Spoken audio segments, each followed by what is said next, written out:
Hey, Cleveland, this is Tristan Thompson of the Cleveland Cavaliers, and you're listening to Sports Fix. Sports Fix listeners, like us on Facebook today. Facebook.com/The Sports Fix. Hey guys, J-Rocc here from the Sports Fix, and we always talking about using our platform to try to help the world and the society we live in, and everywhere I go and everywhere we go, bullying is one of the problems in today's society. There's nothing worse than any person, big or small, strong or weak, adult or child, feeling picked on, pushed around, vulnerable, and victimized at the hands of a bully. Change comes one person at a time, and my good friends at No Such Thing as a Bully are working on skills and techniques and ways that we can all change and make things better for everyone. Find out more at nosuchthingasabully.com. Portions of the Sports Fix brought to you by Harry Buffalo. Catch every UFC pay-per-view live in full HD at Harry Buffalo North Olmsted, just outside Great Northern Mall. Harry Buffalo. Join the herd. Live in Ohio, it's time to get your fix. The Sports Fix.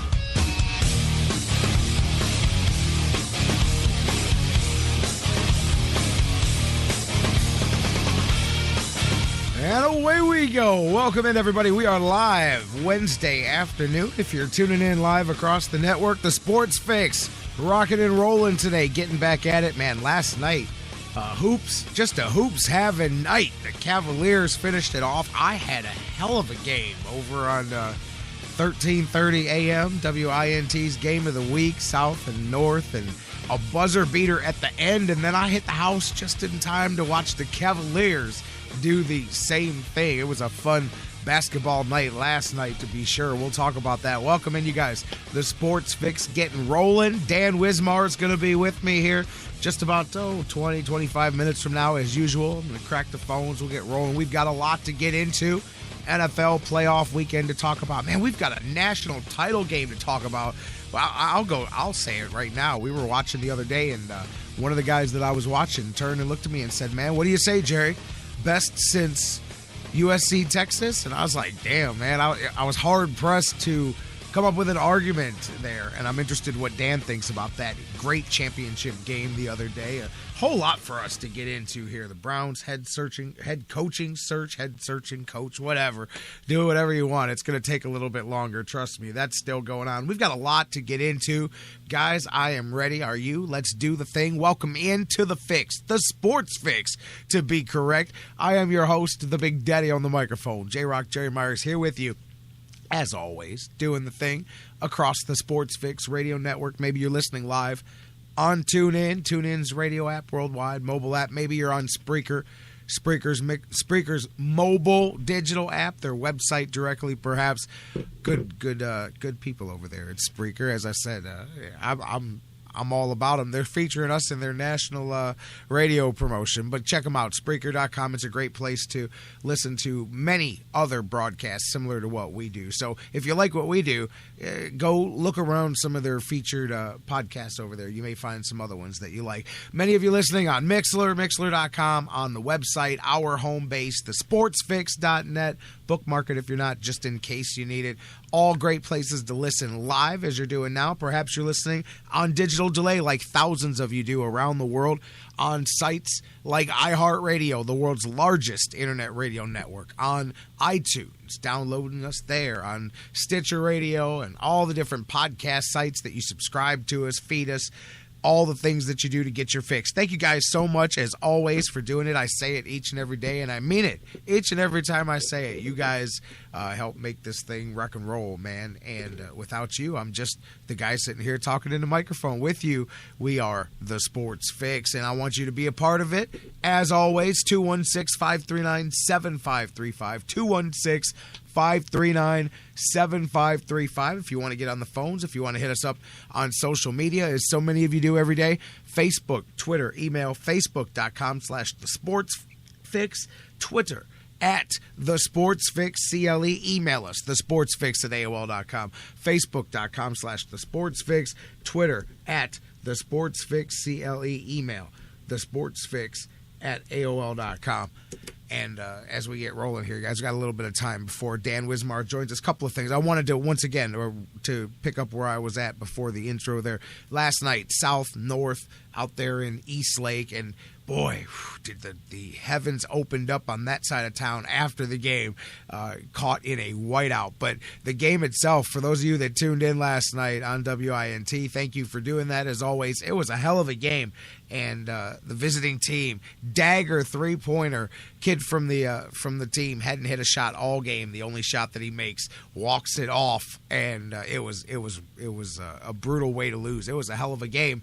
And then, as I said, packed it up, headed through the muck. I mean, it was just a straight whiteout for a minute. Once I got over to the west side of town, got out of the snow belt, it cleared up pretty quickly. But it was nasty last night for sure. And sliding all over the place. I mean, I thought, okay, why are all these people driving so slow? Like, they've never seen some snow before. First turn around the corner of the parking lot, 50 feet later, I said, that's why everybody's driving so slow. It was nasty out there in East Lake last night. But a hot game, kept it warm in the gym. Then I came outside and said, what in the blue hell happened out here? But it is what it is. It is wintertime. I mean, we just got a little spoiled by the fact that it takes until mid-January for the snow to start falling, but I'm pretty sure it'll catch up quickly. But anyways, cross town just in time to catch the second half of the Cavaliers game, literally right at halftime, and second half of the Cavs game that started off miserable. What are they down to? 16 points early in that thing? It was a miserable first quarter. It looked like a terrible start to the road trip. Halftime, the stat Fred was talking right. As a matter of fact, I remember this because it was the first thing that I saw as I started watching the game. Was Fred talking about the tough first half for Kyrie Irving? I think he was 2 of 10 maybe at that point in the first half. Had a real slow start to it. Obviously, got picked up later as Kyrie ended up hitting the dagger to the kind of reverse end. As I said, it started out there in South, did the same thing to the Mavericks in overtime. But man, to get there, the journey that the Cavs went to get there. I talk all the time about the Cavs defense and what a fan I am of how good. I think the Cavs are the best defensive team in the NBA. I think the Warriors are the best offensive team. I think the Cavs are the best defensive team, and that's why I think that is such an amazing matchup when those teams hook up, and such a contrast of the two best at what they do. No better example of that than the Cavs last night in Dallas. I mean, the fourth quarter defense that the Cavs played was on another level, led by Iman Shumpert. I mean, Shump was on.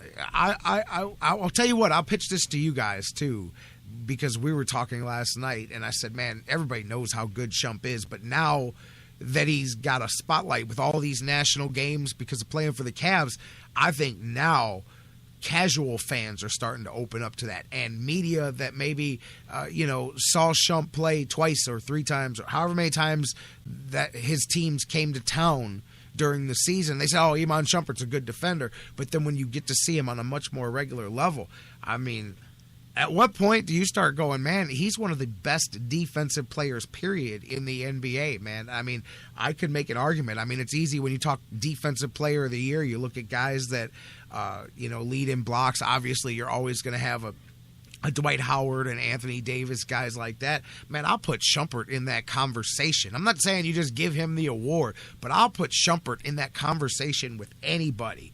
And we saw it last night. Although, in all fairness, the room that I was in watching this, we were having some fun with it because, boy, some of those you go, man, how does a foul not get called? Because he's pretty aggressive at slapping away for the ball, and he was definitely getting some hand. But, man, he got D. Will twice, Deron Williams down the stretch, and the big one on Dirk that was the key as they were coming down there at the tail end of that thing. I mean, Shump came up huge. But to a man, the Cavaliers, their defense, the way they were switching it, even at the end when Dallas hit the the three-pointer after the Cavs extended them 23 and a half seconds on the shot clock with some amazing defense. Delly came out of nowhere with the block attempt on the pump fake that would have been a wide open three-pointer.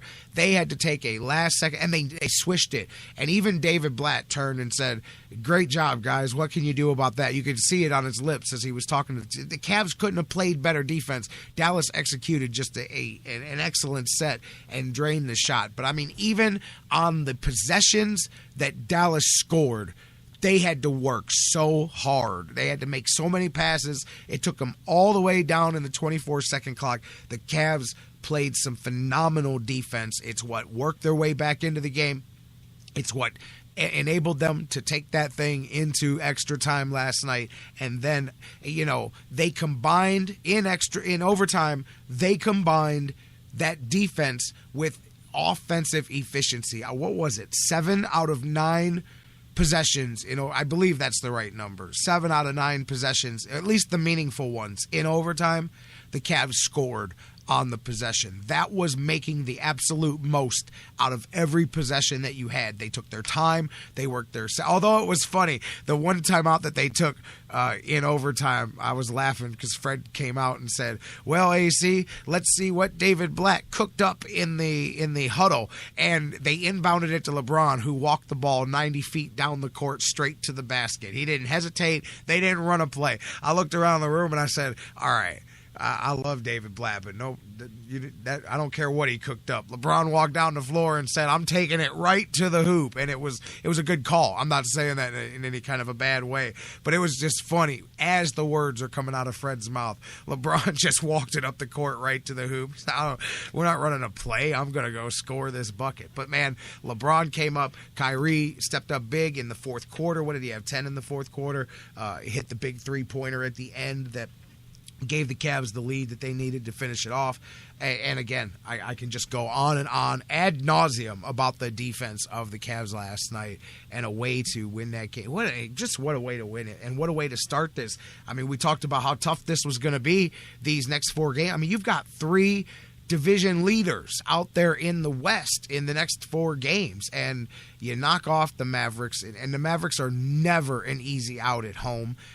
Cavaliers extended to overtime, but they make it happen, and now they start this trip off on the right foot, and that's a hell of a way you want to start it because it doesn't get any easier. You Spurs, you got Rockets, you come back home, you've got the Golden State Warriors, so 3 more in a row here still to come, but what a way to start it, man. And again, wherever you want to point, whether you want to look at Shumpert, every Cavalier made a contribution across the board to this thing, and defensively too.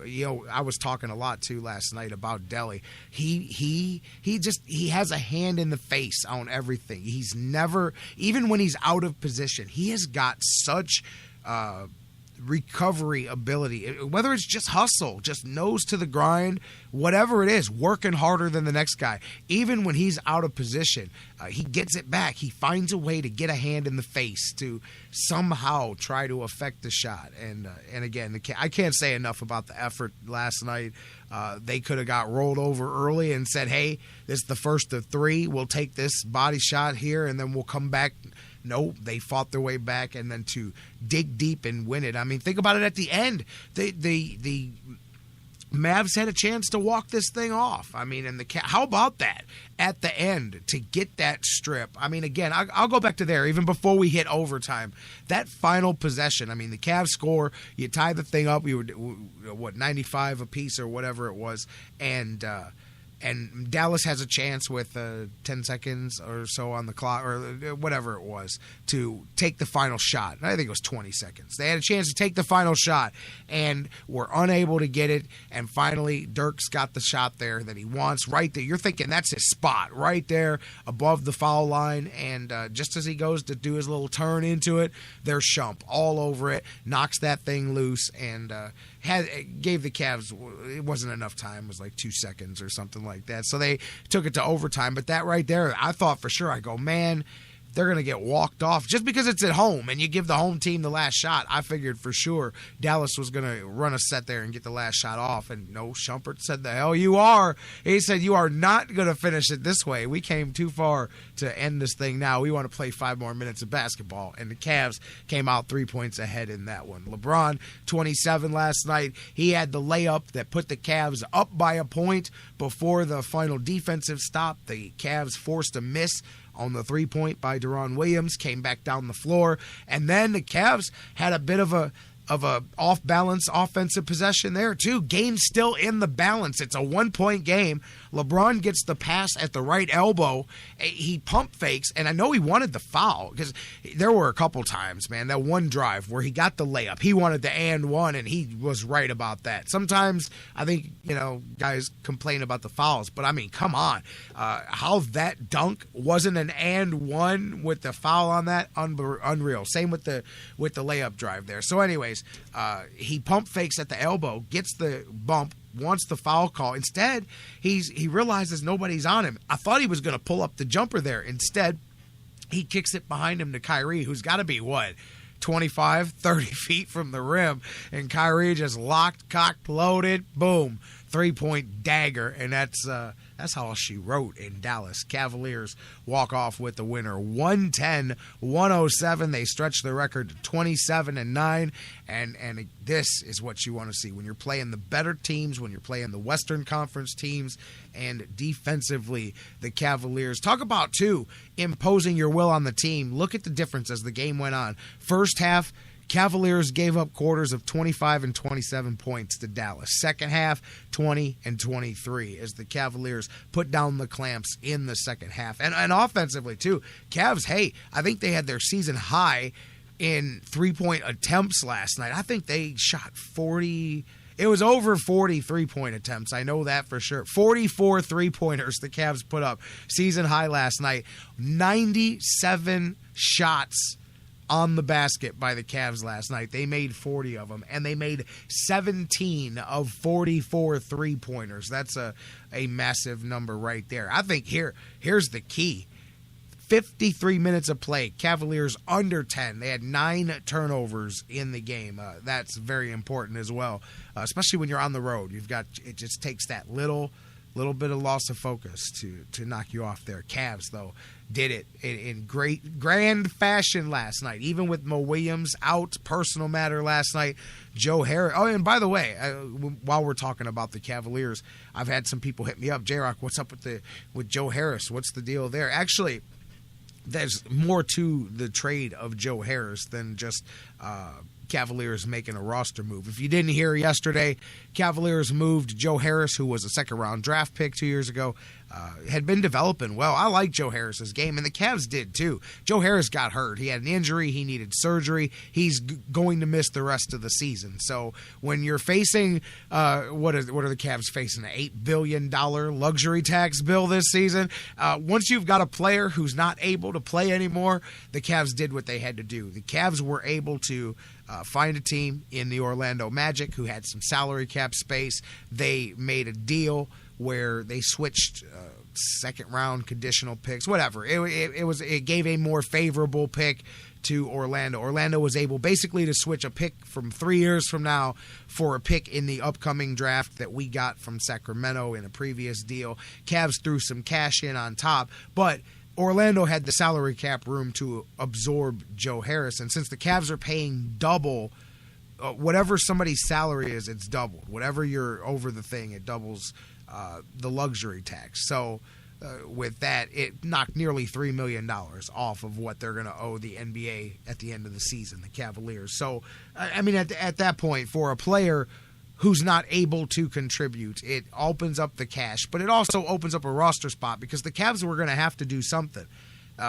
Jared Cunningham was perhaps in danger of losing his roster spot, but once they guaranteed his contract for the rest of the season, you had to do something because you know they're going to make a move. This is David Griffin's Christmas right here. It's time of the year for David Griffin. He started it last year, and he made the first trade this year too. You know he's going to make a move. There's going to be a lot of veterans cut in the next couple of weeks as teams get closer to the waiver deadline and all of that. Guys that take buyouts on their big contracts so that they can go play for a championship team. And I know you know that Cleveland is going to be right up at the top of the list of destinations that some of these guys are going to look at. So this will give the Cavs some flexibility on the roster here as we enter the silly season, and David Griffin can see what he can make happen. They've got like $13 million in trade exceptions to work with as well. But, David Blatt was very straight up about it afterwards, man. He said, this is one of those ones that you really hate to happen, but this is one that you can't argue with either. It's just kind of a common sense move that the team had to make, and who knows, maybe Joe Harris ends up back here. I mean, as a matter of fact, Orlando, I believe, if they didn't instantly waive him, they're waiving him today. You might have to wait like 24 hours after a trade or something like that, but he's not even going to play for the Magic. He's not playing the rest of this season anyway, so theoretically, he could just re-sign with the Cavaliers over the summer were he to want to go that way. And you know what? That may be something that they do. Cavs just spent the last 2 years developing the guy, and they really like what he did. But there was nothing malicious. There was nothing else to the story. That was pretty much it, and it was a way for the Cavs to think on their feet, save a few $1,000,000 on the luxury tax bill, and make a move that they were going to have to make at some point anyway. Whenever they did get ready to make a trade or bring on a veteran player, they were going to have to clear a roster spot here anyway. So Joe Harris no longer with the Cavaliers. He's out for the rest of the season. Cavs free up a little bit of playroom here for David Griffin, and we'll see what he can do. Meanwhile, the Cavaliers get it started on the Texas trip, take the first of 3. And, man, what a good one again last night, man. Heck of a game. Speaking of a heck of a game, we'll talk about it here. I'll wait for Dan to get into the national title game. But the national title game did not fail to live up this year, that's for sure. One of the better football games I've seen at college football in quite some time. Great finish down. I mean, these teams just trade. It was like watching one of those great heavyweight title fights, man, where just each guy takes a round, like watching Rocky, where it's scripted. This thing, I mean, each guy took a round. I mean, these guys went back and forth. There were a couple of 10-point swings in them. I mean, early on they traded, and then from that point, I mean, they just went back and forth. 10-point swing one way, 10-point swing the other way, 10-point swing the other way. Then the really where I think Nick Saban proved. I mean, look at what a great game you had, right? You had 85 points scored. You had 40 points scored in the fourth quarter. Most, I think, in the history of national championship game there for combined points in the fourth quarter. And this game is just following a pattern, back and forth, back and forth. You're thinking how exciting it is. So was Nick Saban, and he knew everybody in the stadium was thinking that, bam, these guys break out the onside kick, which broke the monotony of that, switched it around a little bit. And that was all it took because they hung on at the end, did Alabama. I mean, 12 seconds left. There's Clemson still getting it in. Deshaun Watson, that guy's got some fight in him, too. I'm going to mention that name again before we're done with this conversation. But, I mean, that was the key. To me, that onside kick that just switched the sequence of things in the game, and then the big dagger was the kickoff return. That was huge. I mean, dude hit the sideline and was gone. And then they allowed Howard as well. That one was too easy, where they let him get over top of the defense like that. But they got the ball back, did Clemson, came down with the field goal. You're thinking, okay, they got, it's a 4-point game. And then, boom, kickoff return, there you go. And they still wouldn't quit. They still would not quit. Guys, that was one hell of a football game. Derrick Henry, I will say this now. I hope I don't regret this later.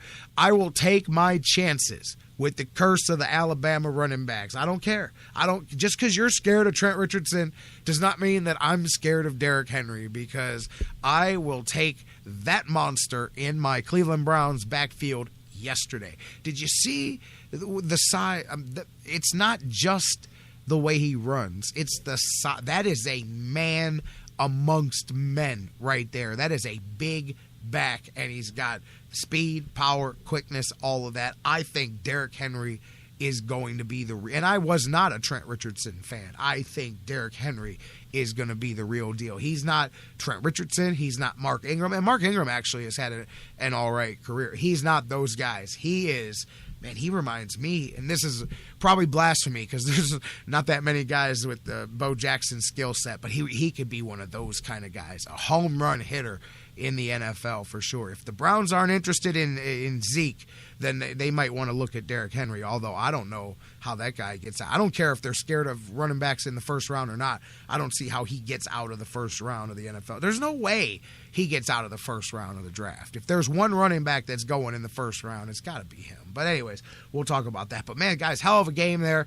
And Deshaun Watson, too. Tell me that kid is not on the verge. I mean, let me caution, though, by saying the same thing that I said at the end of the game the other day. You could have said that about Cardale Jones last year. When you watched the national title game, you watched the playoff run, you could have said, okay, this guy's got, he's coming out in the draft, he's got superstar all over him. But you look at Watson and you look at the dual threat. I'm telling you, he stays in another year. This kid, he could be like a Mariota, like a Russell Wilson, one of those types that people are talking about, as he's got a cannon of an arm, he's got the legs going for him, he's the dual threat, but he's more patient in the passing game. I mean, he's got development to do, but for a freshman, for a guy that should be in over his head, I want to see more out of young Mr. Deshaun Watson at the quarterback position. But I want to get in with Dan Wismar here. Matter of fact, we might as well get the first break in and get Dan in on the conversation because I want to talk to him about all of that. Plus, hey, tons more, man. We've got the Browns head coaching search going on. And how about the NFL going back to Cali? We just mentioned this the other day. For those of you that missed it, owner meetings made it official yesterday. St. Louis just got their team ripped away from them for the second time. I remember when I was, what was it, the mid-'80s? I just remember as a kid. I don't remember exactly what year it was when the Cardinals moved to Phoenix, because it was before they were Arizona. They were actually the Phoenix Pacific Cardinals. I don't know how many of you guys remember that. Then they made it a statewide thing, and they made them the Arizona Cardinals. But they were the Phoenix Cardinals when they moved, and St. Louis was left without football there. And then the L.A. Rams moved out in whatever it was, 92, whenever they moved to St. Louis and brought the Rams there. And now St. Louis loses their team again as the NFL is going back to Cali. You knew it was coming, to Los Angeles to be specific. We were just talking about the $2 billion stadium that they're working on building there, and the Rams officially approved for relocation. The L.A. Rams, as they used to be and as they will be once again. You got to think, by the way, that especially with nostalgia being such a big thing in today's world, you got to think we're going back to the blue and the yellow. I would, anyway. For at least one season, I'd go back to the old school throwback uniforms. The blue with the yellow horns on the side and those old school Ram uniforms, man. The Eric Dickerson Ram uniforms, break those out. But they're going to go play in the LA Coliseum. That's a done deal. And they're going to have a co-tenant, apparently. The Chargers get first shot at this thing. Chargers say that they don't want to leave San Diego, and they're still trying to work something out to get a new stadium built. But now they have the leverage, and this is the games that the NFL plays like they did here with us in Cleveland. Again, if you think that the Browns moved just because of Art Modell, you're crazy. The Browns were enabled to do what they did because they set off a chain reaction of, I want to say it was 13 different cities and either existing or future expansion sites that ended up getting new stadiums. Think about that. That's like a third, less than a third. That's like 40% of the league got new stadiums by on the backs of the Browns fans and the city of Cleveland and them going without football for a few years. I mean, that was how powerful that was. Matter of fact, St. Louis was one. They were a part of all that, trying to get expansion teams before they were able to lure the Rams over there, and they were a part of all of that stuff that was going on at the time as these cities were being leveraged against each other. So, and St. Louis is crying foul. They say they feel that they had a more than adequate offer on the table to get a new stadium built. But Stan Kroenke said no way. He got out as quick as possible. He had an out, and that was, you know what? And this is scary because I remember this stuff when the Browns came back in '99, and I'm not even making Browns jokes right now. I'm talking about leases with cities and stuff. There was a key clause that they put in the Rams deal with the city of St. Louis that said not only do they have to maintain like a profitable stadium and all, because most of these deals now say that it has to be within like, you know, the top half of the league or something like this. Well, they had this guy up in like, I think it's the top quarter of the league as far as stadium deals, which means St. Louis didn't just have to help build a stadium. They didn't just have to put them back in the game. They had to put them at the top of the game, and that was more than they were willing to do. So that's the end of it. Again, second time football is going to be shipped out of the city of St. Louis. So the Rams now have potential co-tenants in the Chargers who have a chance to deal with San Diego, and if they can't get the deal that they want, they have first dibs to split the stadium in LA. So it could be the LA Chargers. That's what they were before they became the San Diego Chargers. If San Diego makes a deal for a new stadium, which I'd like to see, I like the city of San Diego as I think they've got a strong fan base. They've always supported the Chargers there. There's a lot of history in that town. I don't know. I'd like to see that. I hate to see teams cities lose their team, especially the ones that support them. St. Louis, no offense, but with the exception of that run that they had for a couple of years where they got to the Super Bowl and had those strong teams with Marshall Faulk and all of that stuff going on, they've stunk most of that run in St. Louis, and they haven't drawn for the last decade or so. And part of it's the bad football that they've gotten, but then again, when you look at a town like Cleveland that has continued to draw through bad football, that's a town that you could not just say they don't support the football team. You could definitely say that about a city like St. Louis as far as the attendance, because you go, well, they've had a crappy product. Well, whatever you want to say, and we all joke about how it's just a money pit for the owners here in Cleveland, the league could never make an argument, and maybe this is why Cleveland sells out their games for every single game. Maybe this is a big part of it, is the league could never stand in front of the Supreme Court and say, well, we had to take the city of Cleveland's team because they weren't supporting it anymore. Because whether this team is 0-16 or 16-0, there's going to be 66,000 people or whatever walking through that stadium. Because that's the argument that the NFL makes when they break leases with cities and move teams to other places. They have to show irreconcilable financial damage. You know, they have to be able to prove that there is no support financially. You could never prove that in Cleveland. It would be the opposite. It would be the exact opposite. But in St. Louis, they perhaps could make that argument because the attendance had been so bad for. And you know what's funny is they're keeping Jeff Fisher. He's been the coach there for how long now? And they're moving cities, moving everything, and taking a coach with them. Very rare that happens, especially with somebody who has been on the fence job status-wise anyway. So that's something to just kind of play with there. They're taking Jeff Fisher with them when they head back to Cali. But anyways, if the Chargers decide that they're going to work something out with San Diego, then the Raiders will get second dibs at being the co-tenants there in LA, and they would jaunt back from Oakland over to Los Angeles. So, matter of fact, the Raiders saw the lay of the land here, and I don't think they're happy with that either, because I saw where they pulled out of the vote right before it happened yesterday. But so there's going to be two teams in LA. One of them is for sure, and it's going to be next year. If you've got the Rams on your team's calendar next year, they're coming from LA, not St. Louis, as the NFL is going back to Cali. They're going back to Los Angeles. We'll see who team number 2 is, but St. Louis, I definitely feel their pain. No matter whether you feel they supported a team or didn't, whether you think they had a terrible owner, which I've had some people definitely go down that path as well. Whatever you believe, we've been there, done that, and it stinks. What the city of St. Louis is going through today stinks, especially for the part of their city that is football fans. Let's just put it that way.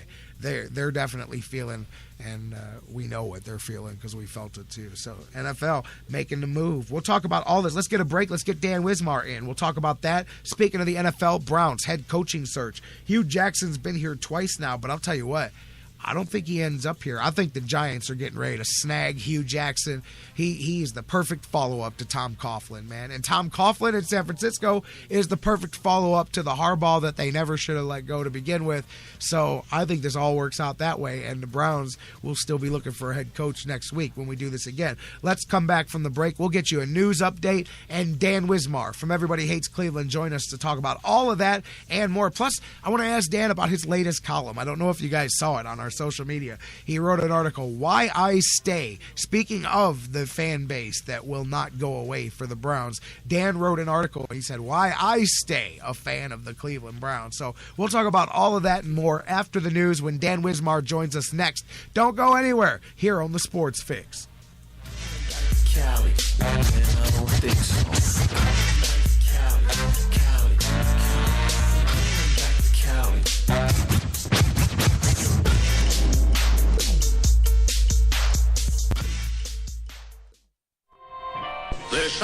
There's something kind of about a kid that's never played baseball. throwing you the best sports commentary in town. The Sports Fix. Hey guys, before we go to the break, I want to talk to you a little bit again about our good friends at Harry Buffalo North Olmsted, the UFC, the Ultimate Fighting Championships, some of the hottest fights in the world today. Each and every one of their huge events, Harry Buffalo is one of the few places in Northeast Ohio you can go there and watch each and every UFC fight at the Harry Buffalo. And let me tell you, I've been there. The people are out the door. They are to the rafters. It is one of the craziest environments for some UFC fights. Wing Mondays, they've got great deals on wings and drinks, and every day of the week there's a different special, a different deal. And don't forget the Bison Burger, the unbelievable. It is the combination of a fantastic burger and eating healthy combined into one unbelievable sandwich. You have got to get a Bison Burger while you're there. So whatever you're looking for, whatever day of the week, Monday through Friday, Saturday, Sundays, there's something for you at the Harry Buffalo North Olmsted, just outside Great Northern Mall. Check them out today. Harry Buffalo, join the herd. Sports Fix listeners, do you tweet? So do we. So tweet with us 24/7 at the Sports Fix CLE. I'm Little Teapot, short and stout. Here is my handle and here is my spout. No, Dad, like this. When I get all steamed up, then I shout, tip me over and Pour me out.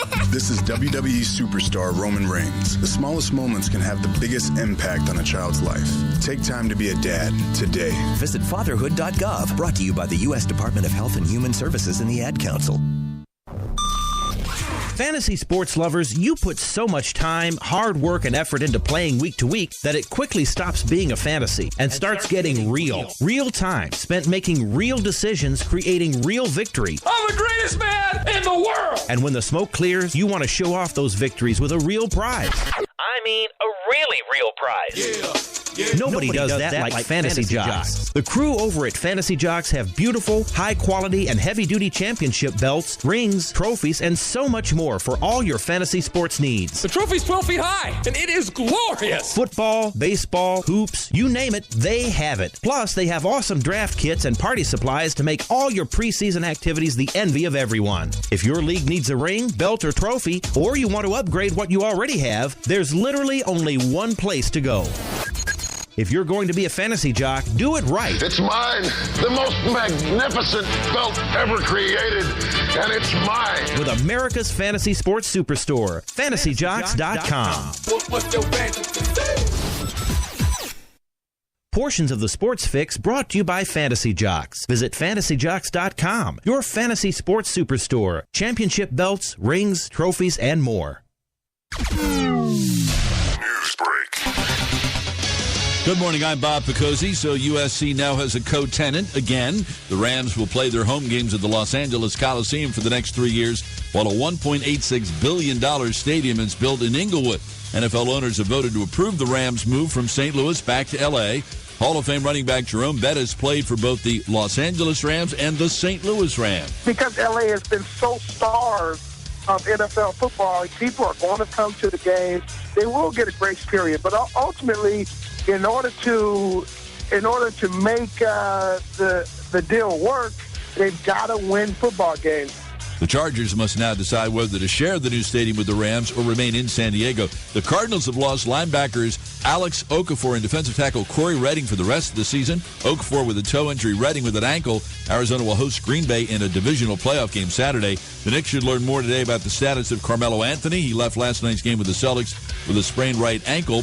Knicks will visit the Nets tonight. Only two players in the country average more rebounds per game than LSU freshman Ben Simmons. The Tigers host Ole Miss tonight, 9 Eastern on ESPN2. Sports Center is brought to you by H&R Block. It's refund season. Come into your local H&R Block office and let their experienced tax professionals help get you every dollar you deserve. Your maximum refund is guaranteed.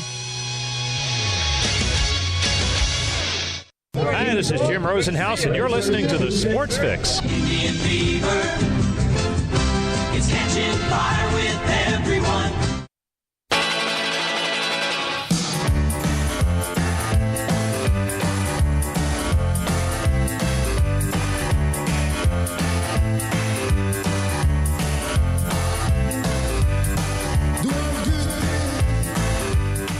Welcome back to the Sports Fix Live.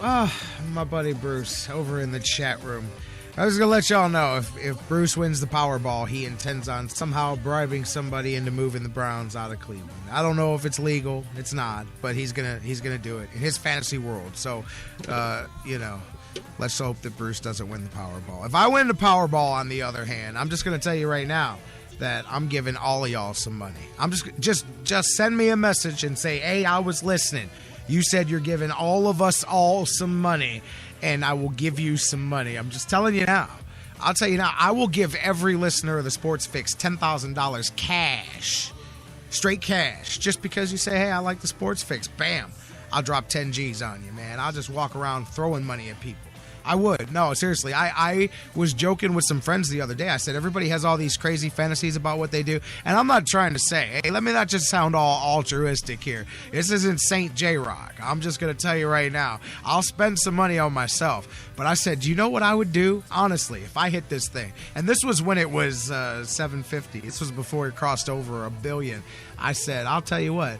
You know what I would do? I would take literally $1 million cash money in my car. And I won't tell anybody this because I would prefer not to get robbed. I do live in Cleveland. But I would drive around town and I would literally just hand a $1,000 bill to every person that I ran into that day until I ran out of $1,000 bills. That is no joke. I would literally just handshake people a G all across the city of Cleveland, brother. It would definitely be some Santa Claus stuff going on. But I just believe that when you're talking about money at that level, at that amount, you don't just make your life better. You make everybody's life better. And trust me, everybody that somehow comes into contact with me, your life will be better for me having hit the Powerball. I can promise you that, my friend. So, matter of fact, I got notes in the phone. Make sure you go buy a few more Powerball tickets tonight. I'm getting groups with people. I'm like, hey, man, you in on the Powerball? Yeah, I'm in at work. Well, I don't know. I'm talking about us. Let's get in. I want in on everybody's Powerball numbers, man. So, well, can you believe 3 billion? That's kind of messed up. In all honesty, not being that guy, it's kind of messed up that we live in a world where there's so much need for things to be, without being preachy, there's so much need, so many places for additional monies to be placed, funneled, spent, invested, whatever. And we have a recreational activity that is giving away $1.3 billion. I mean, I'm just saying, when you look at that, when you look at sports, when you look at where the money in our world is, and then when you look at where the money in our world isn't, it goes, man, we have the right world. Like, we have the freest world. We have the best technology, the best advances of things, the best, all of that stuff. But man, it could be so much better because somehow things got skewed, man. And that much you cannot argue with. And I'm not one of these guys. I'm not a socialist. I'm not saying we should give everybody all the money and split it even. I saw somebody make that argument the other day. Said, boy, imagine if you just took that $1.3 billion and gave it to every citizen in the world. Well, or in America, excuse me. Well, guess what? There's 300 million of them that we know of. That's $4.33 a person. So I don't know where we get off better if we all get a check for $4.33, but you know where I'm going with that. I mean, when you think about that, when you think of the hundreds of billions of dollars spent, I was joking during the Cavs game last night because it was some play where somebody missed. Tristan got blown by. D. Will just blew by him on a rebound, right, or on a layup, and I said, $82 million doesn't get you what it used to, man. And the room was laughing, and I said, no. Seriously, though, I said, I love these guys. I love the Cavs. I love sports. I make my living in sports. But, I mean, look at how much money's on this court.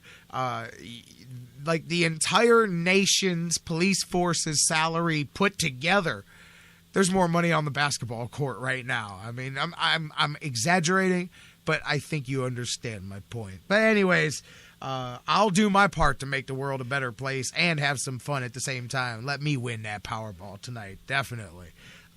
Some fun. Anyway, some fun to think about what you would do before you realize that you got to go back to work tomorrow. So, at least for now, I'm planning on not going back to anything tomorrow. I'm planning on being a $1.3 billion.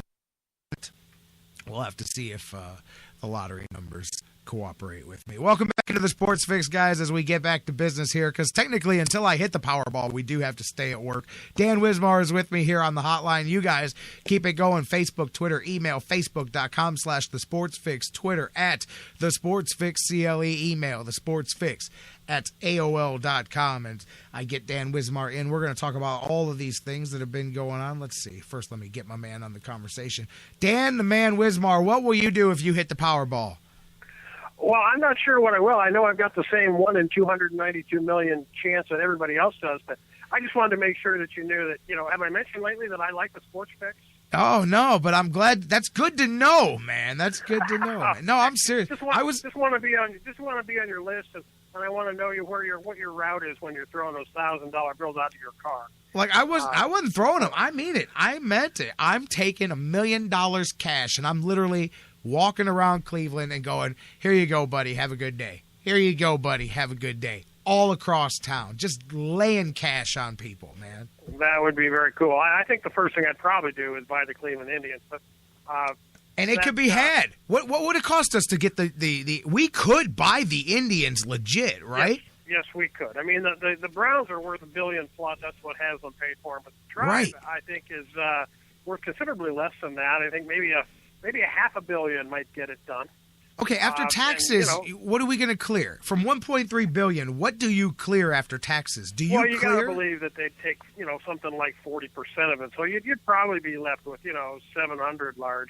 Man, we could buy the Indians and maybe a free agent like, Nick Swisher or something. No, I'm just kidding. But we could buy the Indian. That's funny. When we joke about people, we talk about these teams being cheap and stuff.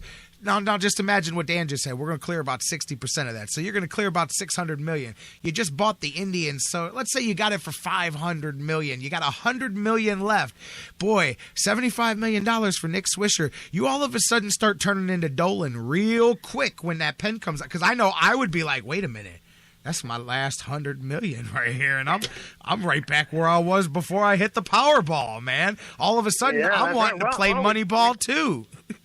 We'd certainly be incentivized to put some people in the seats down there. At least. No, that's for sure. We're doing it. We're buying the Indians, baby. At least I will be that minority investor. Brother, I'm coming to be your partner. I am coming to buy a piece of the Indians. I don't even want – I'll just give me 40%. Just give me enough to say so that I got a spot in the room at the table, Well, that's right. I don't want 25-man roster responsibility. I just want maybe 10 of those 25.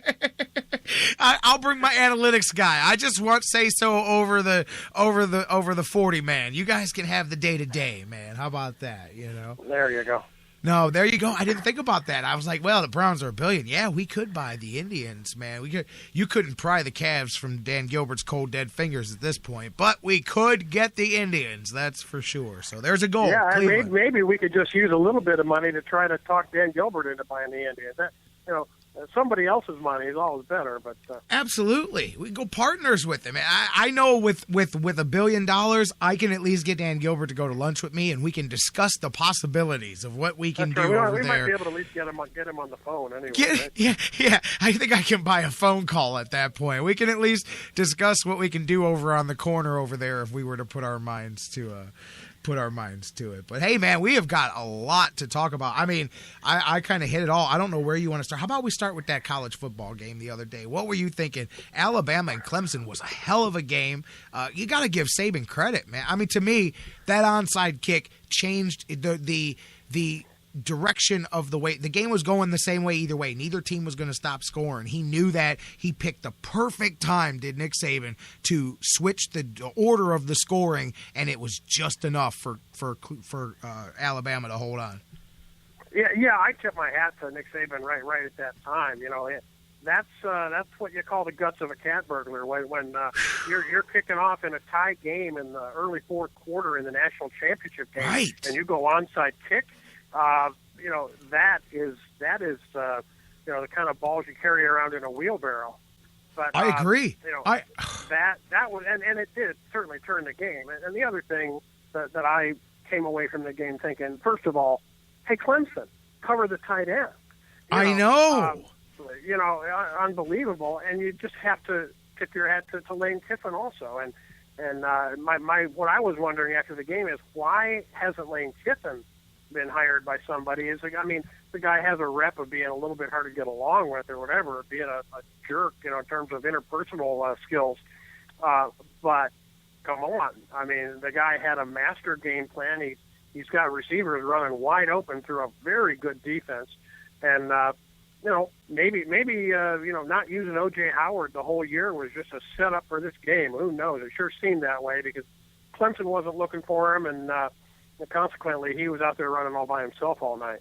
Tell you what, you talk about Kiffin. I noticed something funny, and I don't know if anybody else saw it, but there was a point in the fourth quarter where Lane Kiffin was huddled up there going over something, and I just saw Saban. This will show you the dynamic there, and this is where I think good coaches know they don't let the ego game get to them.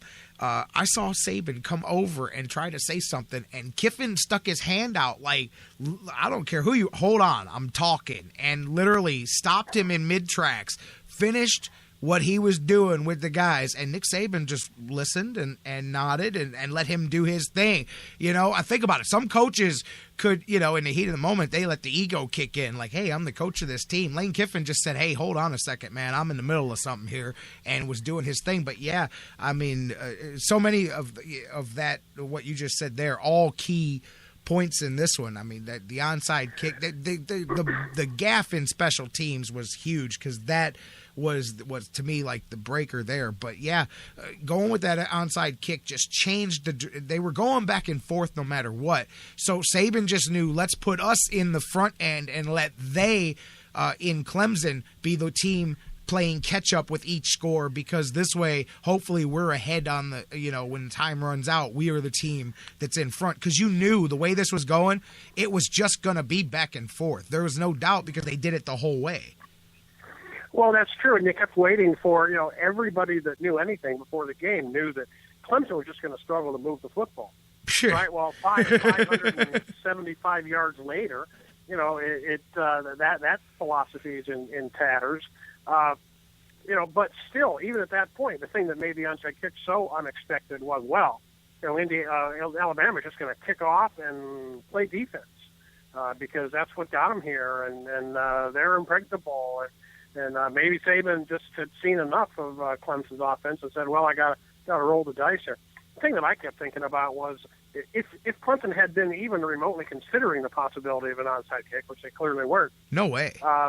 Anytime you do a little pooch like that, the tactic, and if I were coaching the receiving team, fair catch.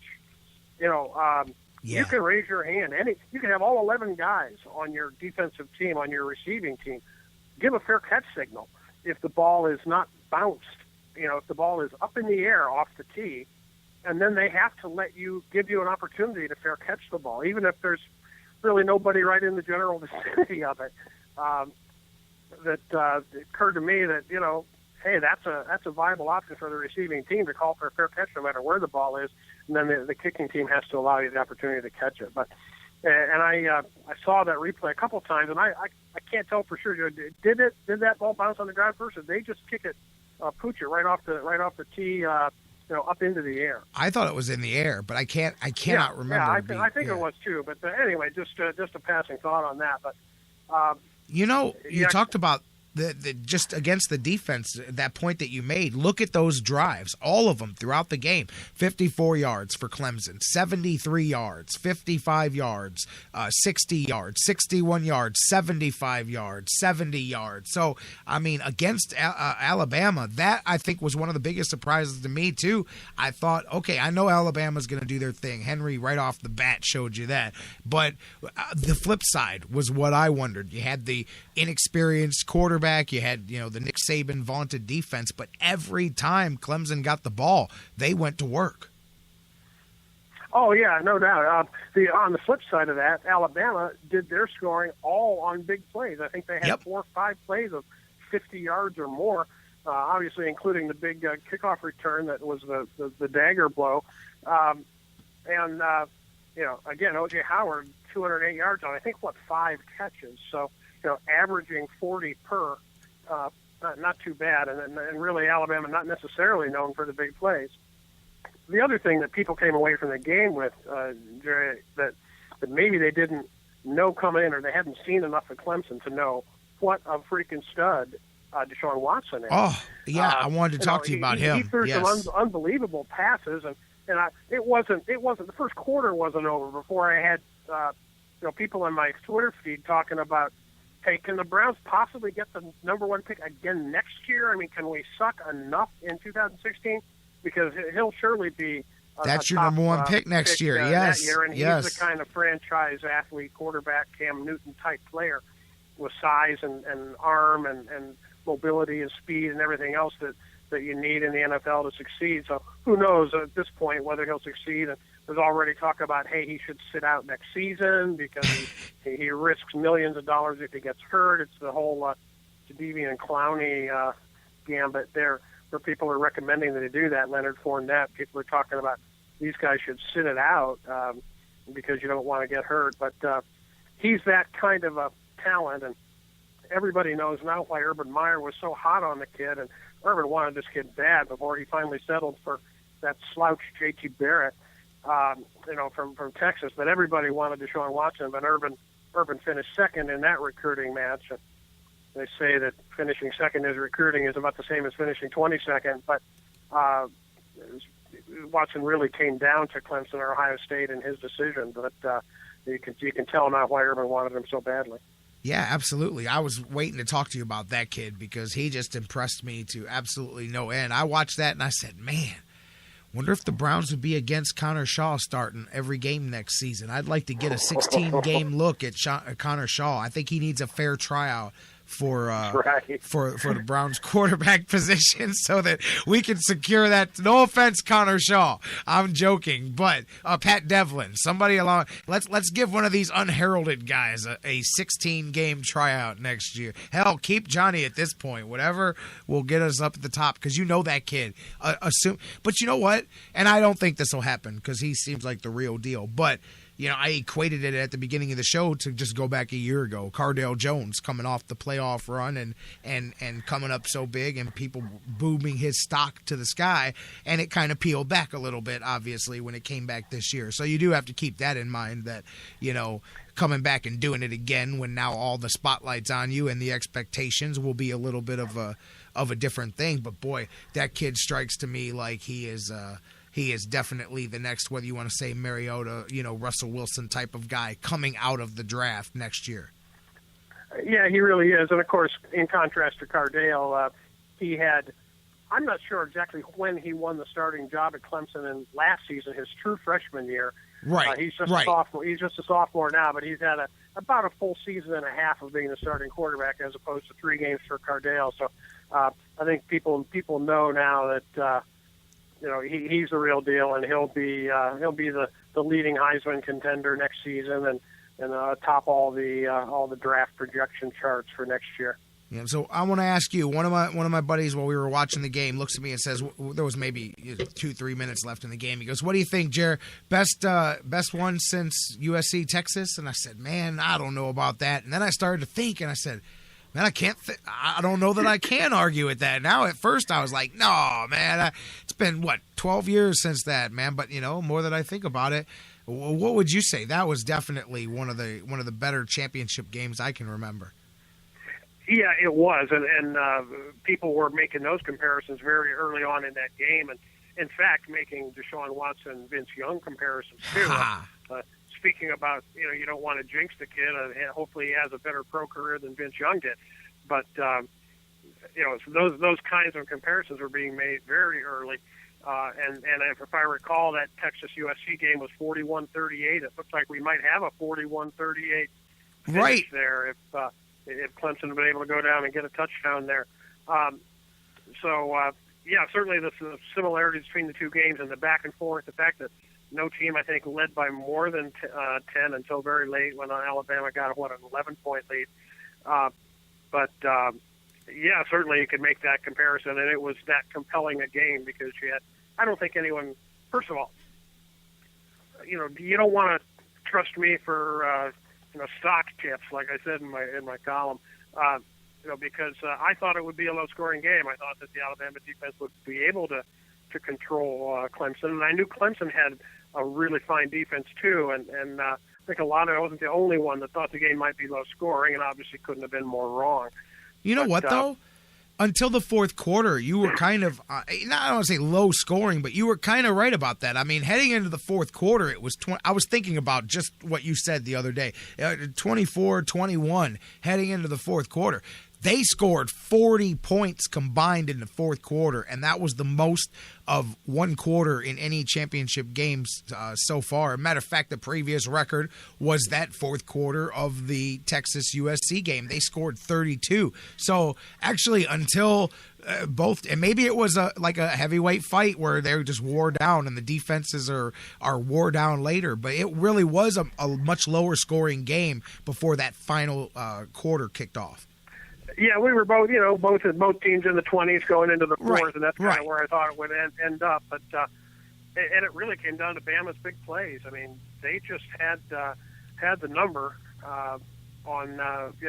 O.J. Howard made himself so much money the other night. I mean, he's obviously a big time talent. Everybody knew from the time he was a high school senior that O.J. Howard was probably the most highly recruited tight end in the country in high school.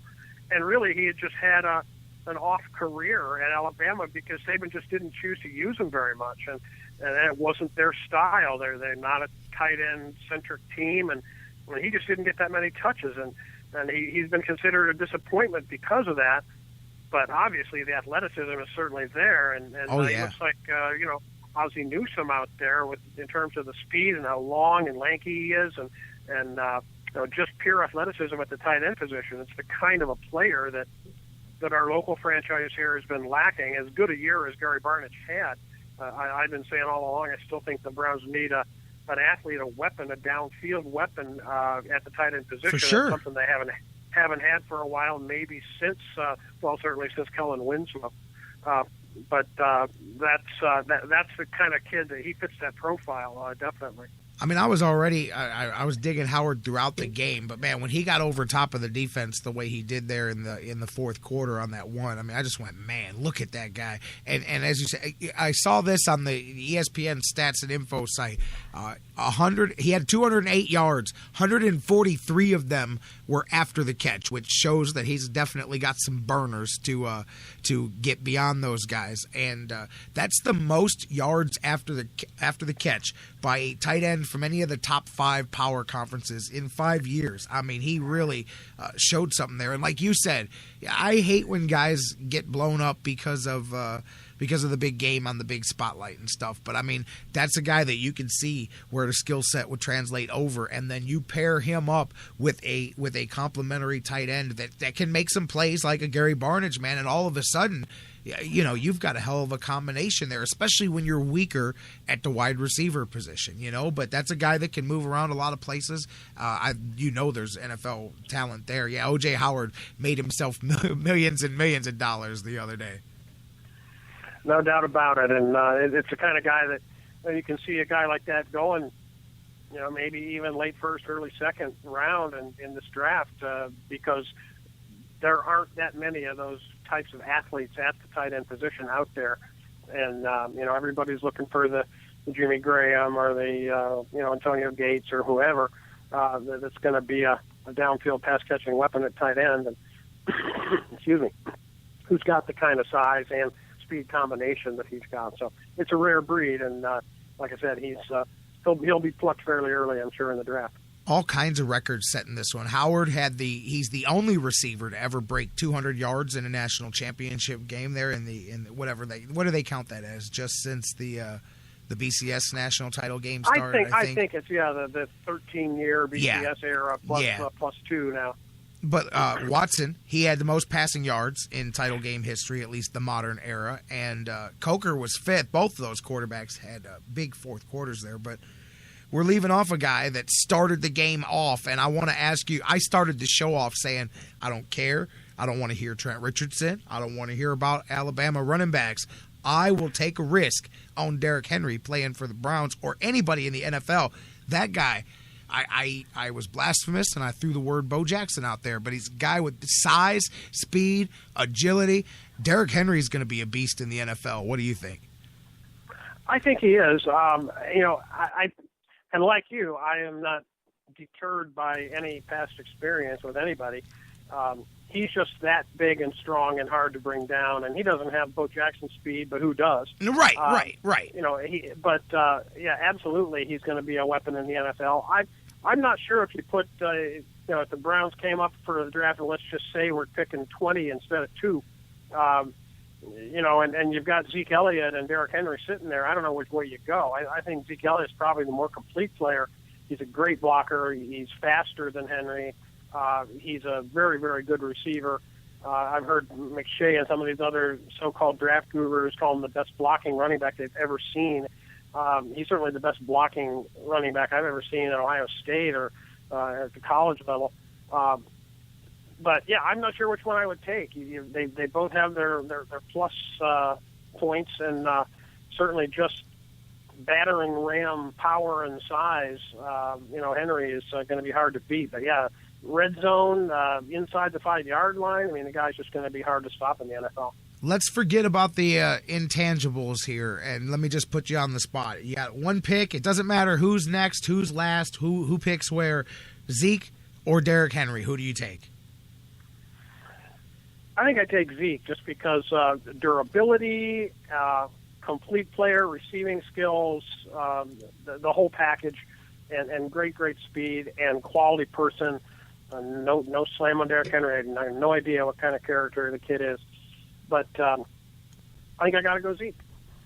All right, interesting. Breaking news here as we speak. I was just getting ready to ask you your thoughts. The Browns clearly knew that they could not let Hue Jackson get on his flight this afternoon to New York. I said it to start the show. I thought Hue Jackson was going to be the coach of the Giants if he headed to New York. Apparently, word is breaking that the Browns stopped him from getting on that plane, made him an offer he cannot refuse. Looks like Hue Jackson is the new head coach of the Cleveland Browns, and what do you think about that? I'm happy about that because everything that I've heard from people that have met him, talked with him, worked for him, no one has anything but good things to say about him. And you and I sitting here talking on the phone, we don't know Hue Jackson, but we know that he's one guy that has NFL head coaching experience. That's something that the Browns haven't done a whole heck of a lot of in their entire existence, is hire a coach that's been a head coach before. He's universally respected and liked around the league. That tells you more than just about anything else. And the Browns have interviewed 6 or 7 guys. He's their leading guy. So trusting the Browns' judgment isn't the smartest move in the last 17 years or so. But you got to hope that sooner or later they're going to get it right, and then here's hoping they have. That's good news, because a lot of people question, Jerry, whether Hue Jackson was in fact a good fit for the Giants. The Giants are a little bit more of a conservative organization. I heard Grossi talking about that a little bit this morning, and he was questioning whether that was really a fit. And who knows? Maybe I don't know what kind of incentives or what kind of offer he couldn't refuse, kind of offer they made to him. But it seemingly he was going to go meet this New York Giants interview come hell or high water. The Browns say they hadn't made an offer to him, but I think we talked about that Monday. You don't make an offer unless you have an acceptance, unless you genuinely feel that the guy's going to say yes. Because what you don't want to have happen is a turn down. You don't want to make an offer that you don't feel sure is going to be accepted, and so you just don't make it until you get the guy giving you the nodding head on the other side. And you know what? Let me jump in there and ask you, though, because I've got to wonder, and we don't know this yet, but I've got to wonder if the Browns did not make some concessions. I think the Browns had to make some concessions to the player personnel side of things to get Hue Jackson. He had two other suitors, whether they were serious or not, whether they would have happened or not. He had the leverage of getting on that plane and going to talk to the Giants, and he had the back pocket of the fact that he had already talked to San Francisco as well. He was going to be a head coach in the NFL in this offseason.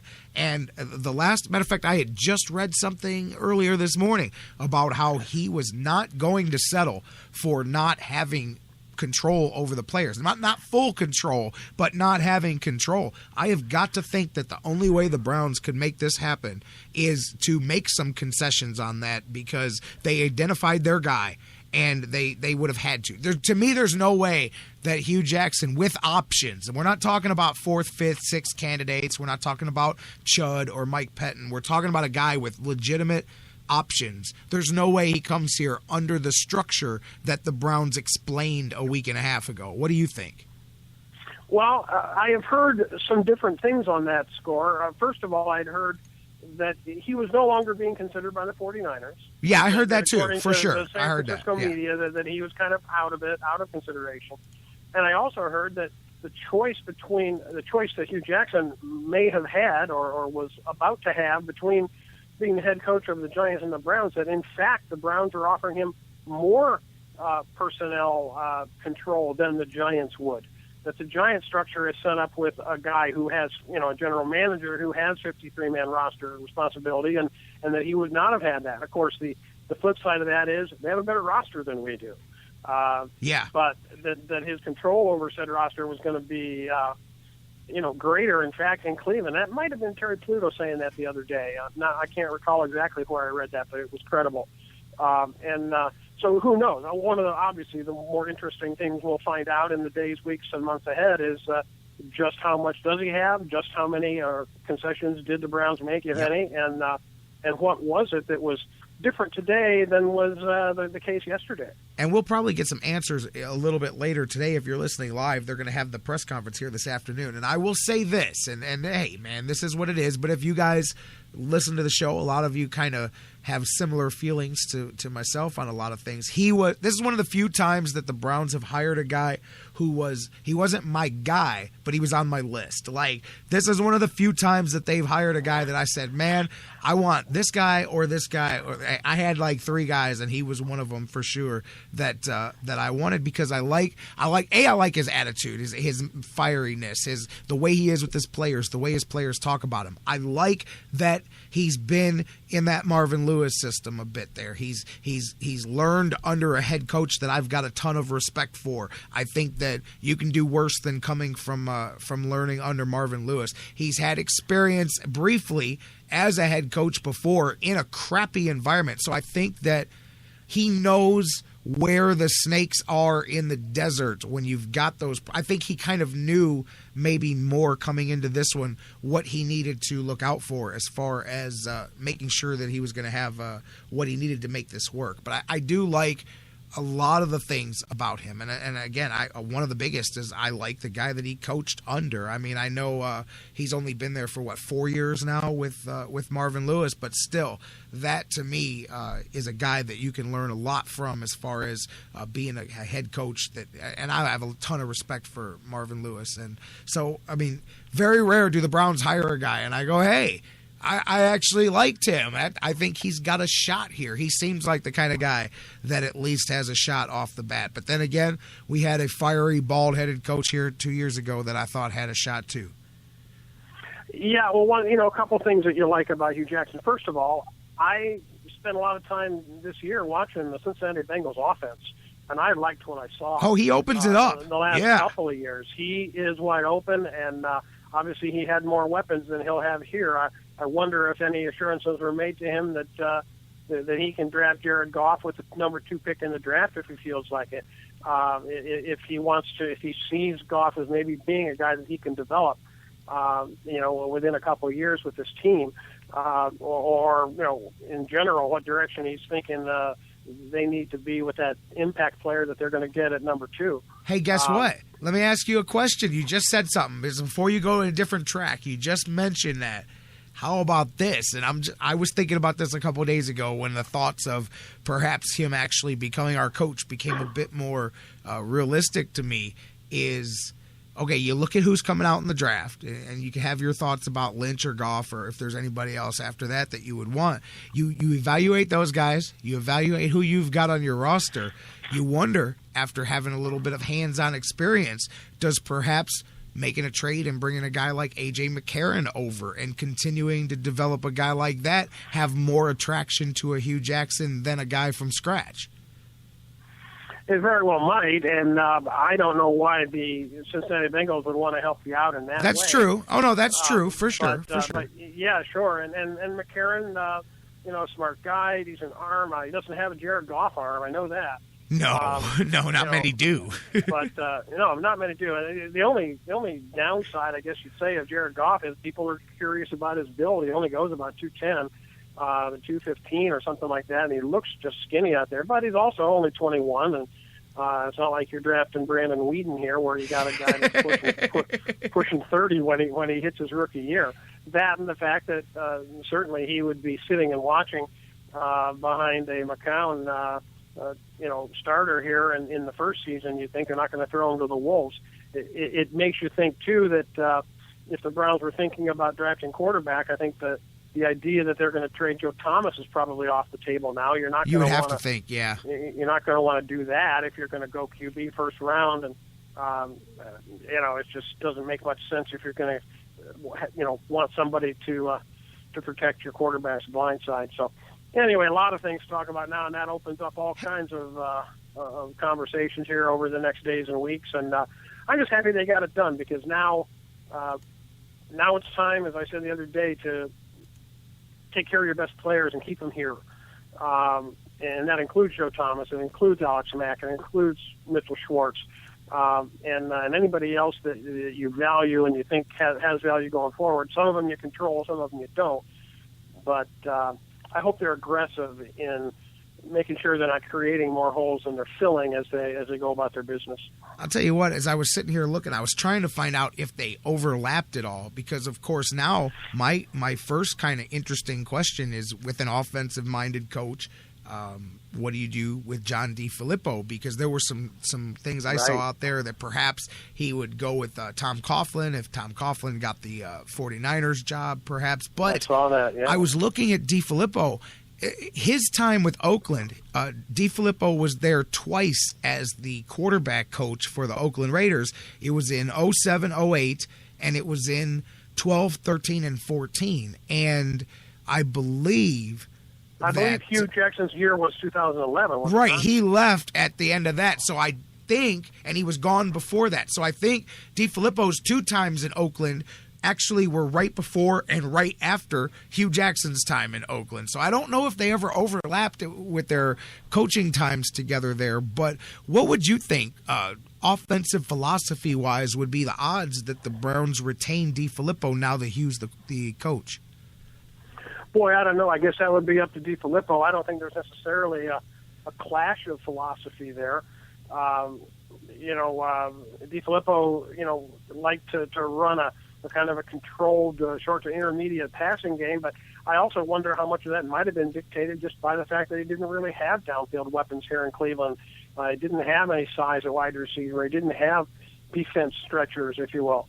So I'm not sure how much, DeFilippo was tailoring his system to his personnel, or whether he came in with a fixed idea how he wanted to, get first downs in the NFL and just implemented that. So that'll be an interesting discussion. The Browns like him, and maybe he'll feel like his influence is diluted under Hue Jackson, DeFilippo that is, and maybe he'll feel he'll have a better opportunity, more latitude, more freedom if he goes somewhere else. And I don't think there will be any shortage of suitors for DeFilippo. No, because I thought he did a very credible job this year with what he had. And let me say this for Hue Jackson, for those of you out there that maybe don't like this or you don't know much about him. I mean, my thing is, I had the biggest problem with our continued trend, and I understand why. Now, me saying I don't like it is not the same as me saying I don't understand why we have to do it. Hiring the untested coordinators, because those are the guys that will take the type of opportunities that traditionally the Cleveland Browns are presenting to these guys. With Hue Jackson, I think you've got a real shot to have gotten it right, because this is a guy who, okay, even more than you talk about McDaniels, you talk about Doug Marrone, guys that washed out as far as their first run as a head coach. And boy, Doug Marrone, I think I was so worried that the Browns were going to jump quick on that ship, and I'm so glad that they didn't. But there's a reason that 2 years later he still hasn't gotten a sniff of a head coaching job. But Hue Jackson was a head coach. He had one season as a head coach, and he did well. He didn't have a terrible run and suck and get fired and go back to being a coordinator and couldn't get another job. He was complete. We would understand here in Cleveland more than anywhere why Hue Jackson lost his job. It's because the different general manager came in, different ownership. I mean, it was right around the time that Al Davis passed away, and there was a whole culture change. He was an Al Davis guy, and Reggie McKenzie wanted to bring in his people, and they swept him out. It was different than losing your job because you weren't functional, you weren't good, or whatever. So he's not a washout in the traditional word. He's got the experience to where this is not his first time as a head coach. That to me is something. That's something I can hang my hat on and say this guy has a shot coming in off the bat. He doesn't have to ramp up to it. Maybe 2 years from now he has a shot to walk in the door. He knows how to act, how not to act. He knows what to say, and he knows what not to say right off the bat. Yeah, and one of the things that you like about him is that he's a shoot from the hip guy too. He's a guy that, you're not going to know for sure what he's going to say in his press conference. You can't write his lines for him in advance like so many coaches. And that can be a blessing and a curse, Jerry. He may have his foot in his mouth once in a while, but, it's going to be coming from the heart, from the hip, I guess. And that's what you get with this guy from everything that I've read and heard about him. Not always going to be polished, not always going to be in pure coach speak. But it's going to be, it's going to be real. What you're getting is what he really thinks at that moment. So that'll be refreshing. Not that Pettine was any different. I thought that Pettine was fairly good about that. Yeah, me too. Me too.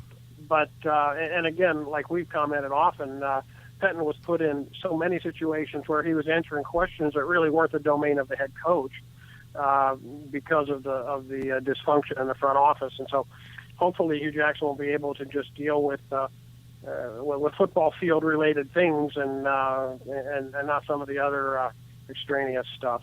And here's some other stuff to like about him. He's been in Cincinnati in the AFC North for the past couple of seasons. So he's familiar with all of the teams in our division, with the style of play.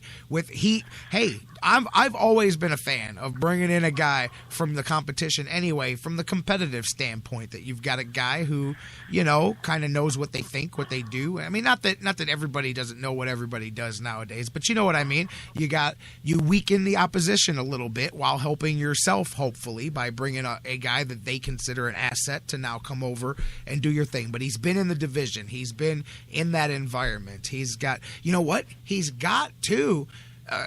The ability with quarterbacks. If you go back and look at some of the quarterbacks he's had his hands on, man, he wasn't he in Joe Flacco's rookie season helped develop him in his initial season there in Baltimore, I believe. I point to Andy Dalton the last couple of years as somebody who has kind of emerged from a kind of a quarterback to statistically one of the top 5 in the NFL this season. This was the guy that was hands-on with developing him. So there's just a few more reasons why you should feel good about this hire.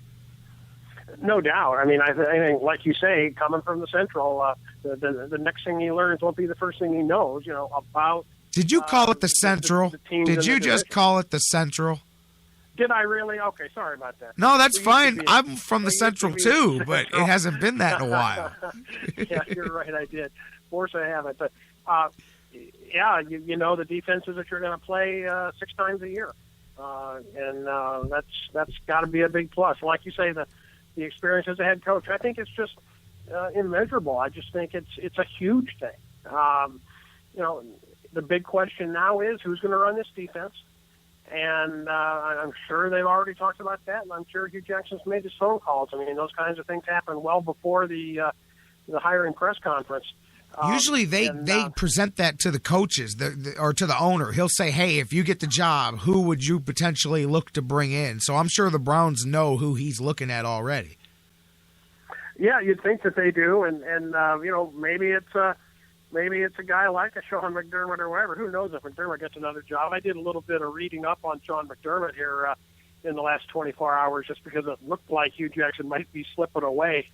And, that's an impressive guy, too. And obviously it'd be a lateral move coming in here. But you can't do that, can you? Lateral moves. Well, you can give guys new titles like assistant head coach or something like that. Yeah, those kinds of things. But playoff teams, it's obviously a little bit more touchy, and then that might be one you'd have to wait till after the Super Bowl to talk to. But and that's just top of my head speculating anyway. I have no idea who they might be considering, but I know that the Bengals coordinator was a guy that was being touted as a head coaching candidate. So have to see what they do. I don't think there's certainly anybody on staff. Did they? Was there anyone on the defensive side of the ball that was included in that group of 4 that they decided they wanted to retain? I know it wasn't O'Neal. I'm not sure about that. I don't think so. No, I don't believe so. It was the whole special teams and defensive staff was pretty much told. Shown the door. Yeah. Yeah. Nice knowing you. And we won't be sending you to the Senior Bowl either. Right. I saw. You know what? I saw people making a big deal about that online. That the Browns denied to pay for the travel of their coaches that they are letting go to the Senior Bowl and refused to give them their 2 free tickets to the Super Bowl that most coaches sell to use as supplemental income. And no offense, but no coach in the NFL is making $50 to be a video intern, man. So I don't exactly feel bad that they didn't get to sell their Super Bowl tickets for above face value. I guess the Senior Bowl. And Jerry, in the real world, you get fired. You get fired, right? Your former employer is not saying, oh, by the way, on your way out the door, here's some extra goodies for you. And the people were complaining. You had you not been fired. People were complaining that the trip to the Senior Bowl is where you get interviews for your next job, and the Browns owe it to them to send them to the Senior Bowl. When do you send somebody and pay for their next job interview when you let them go? Exactly. And by the way, what's the, you get a trip to Mobile, Alabama? Okay. Mobile, Alabama. Exactly, man. You can go hang out with Phil Savage. Talk about your job perks, man. That's really right at the top of the list. You go hang out with Phil Savage, and he'll send you an email that says, if you don't like it, go work for the Buffalo Bills, Yeah, I saw somebody recommending that the Browns bring Phil Savage back, and I thought, what is that guy smoking? Yeah, that's a bad one, man. You know who I would bring back? Bill's happy. You know who I would bring back? Ray Horton. I'd bring back Ray Horton. You can obviously do a lot worse. What's Ray Horton? Where's he collecting a paycheck these days? Is he still in Tennessee? I believe. Okay. Isn't he the defensive coordinator for the? I do think that's right. Yeah, for the Titans.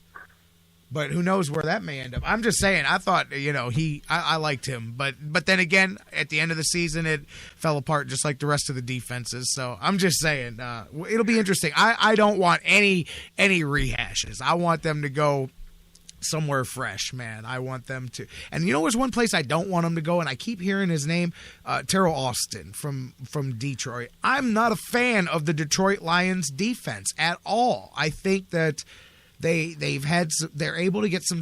They remind me of Mike Pettine's defenses that were all hyped up because they got some sacks and some turnovers, but they're terrible defenses overall. Yeah, and I don't have a real handle, Jerry, on that, numbers wise or statistics wise. Well, but you see the Lions, they're not. They were always touted because they had, Ndamukong Suh, and they had, Fairley, and then the other, big time linemen. And I love DeAndre Levy, the linebacker there. But beyond that, if they, teams are scoring big points on them, it doesn't matter what kind of players you have if you're not put together. So, yeah, I guess you know more about it than I do in terms of just watching the Detroit Lions defense. But traditionally, certainly they're not a winning team. They're not a winning franchise. And, you don't want to poach coaches from teams that can't win. And there's a great one, because that's another good point about Hue Jackson, is that he's at least coming from a team that's been successful for his tenure there at what he does too. I mean, even Pettine, when he got hired, the one kind of argument people would use against him was that the defenses were not very highly rated at all. I mean, especially against the run, they were like dead last in the league or something like that. And you can't say that about Hue Jackson's offenses. I keep pointing to Andy Dalton because to me, that's my. If I'm walking in to interview with Jimmy Haslam, I'm throwing that down. I'm going, hey, what were people saying about Andy Dalton 2 years ago? What are people saying about him now? For that matter, after the playoff game last year, 1 year ago. But you're right, absolutely. He was considered a very middle of the road, mediocre, average NFL quarterback, no better. And in a couple of years, Hue Jackson has to be credited with turning that kid's career around and putting him in the Pro Bowl and a couple of, 3 division championships back to back, or is it just 2 now? Still, they won with him, and they won, frankly, because of offense, not because of defense out there. I agree with that. No doubt. I'm excited. Listen, Browns fans, for real, this to me is different. Because number one, this is somebody that had options, whether you think they were limited or not.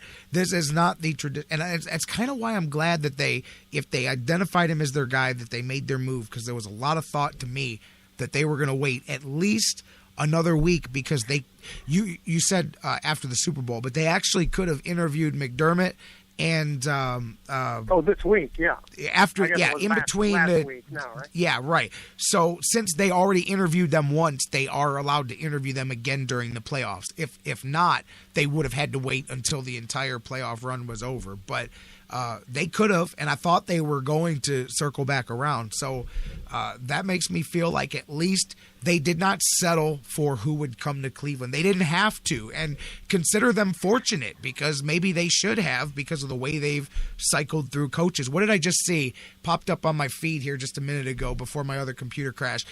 6th head coach for the Browns since 2008. Does anything else need to be said? No, that pretty much sums it up, Jerry.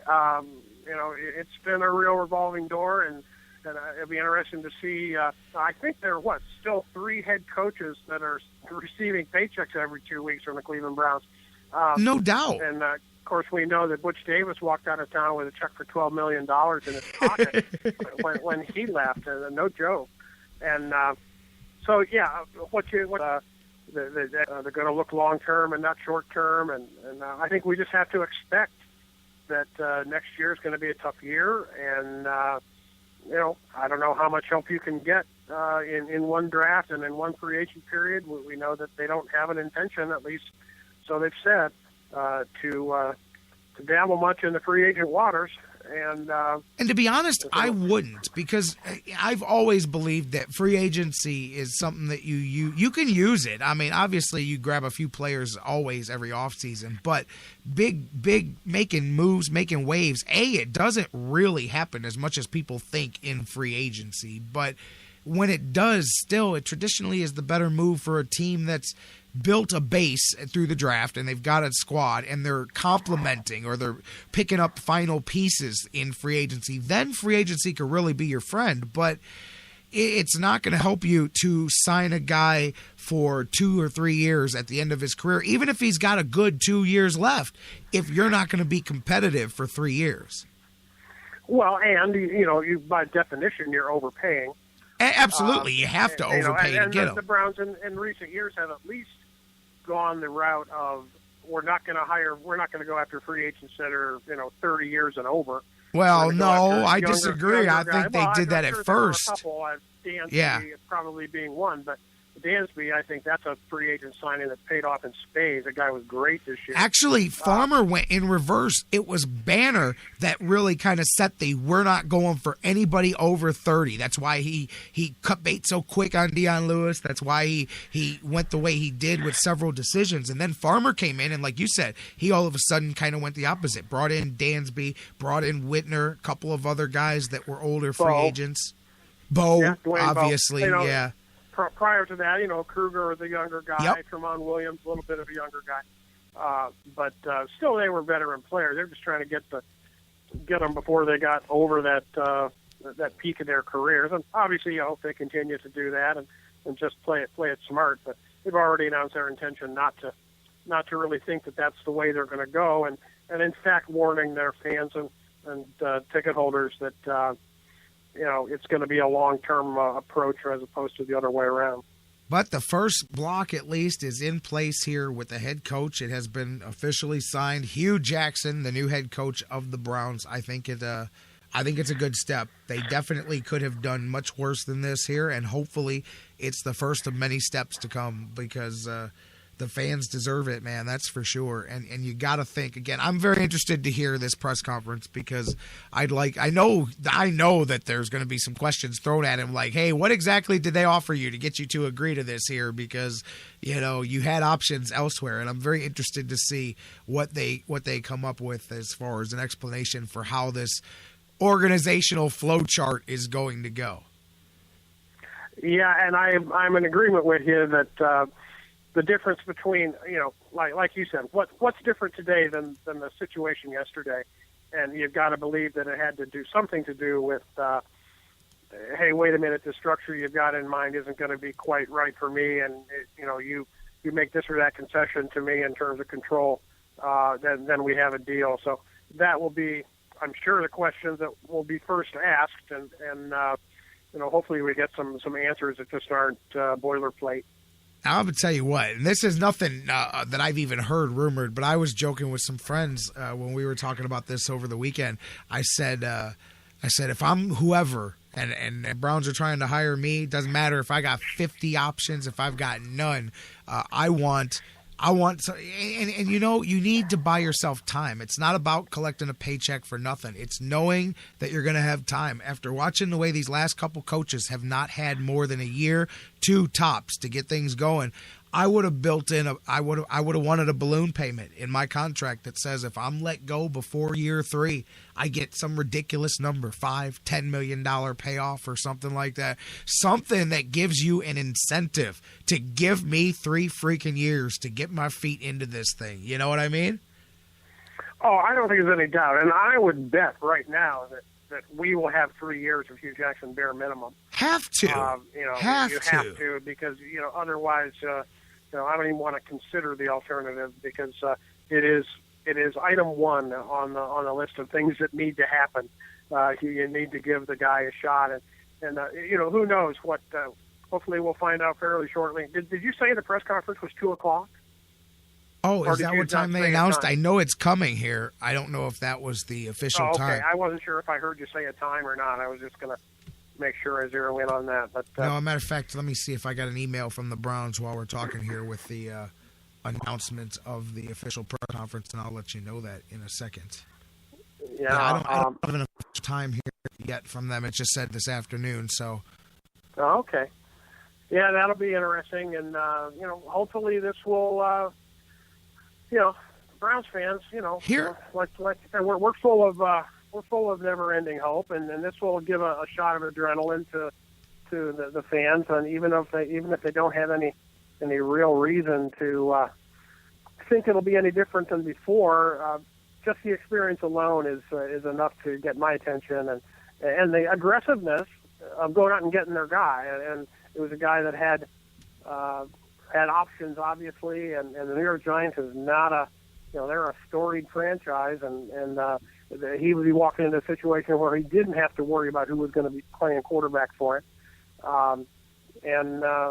So the fact that they turned his head and turned him around and got him off that plane to New York or whatever, I guess his interview was supposed to be tomorrow with the Giants. But in any event, you've got to, give Jimmy credit for, going and getting this guy and being aggressive about it. So funny. I just checked my phone here as I had a couple of messages pouring in about this hiring, and I got alerts that I hadn't checked during the show. 12:55, ESPN reports Browns close to deal with Hue Jackson, still working out details. 1:17, Browns agree to terms with Hue Jackson, etc. Here's an interesting quote.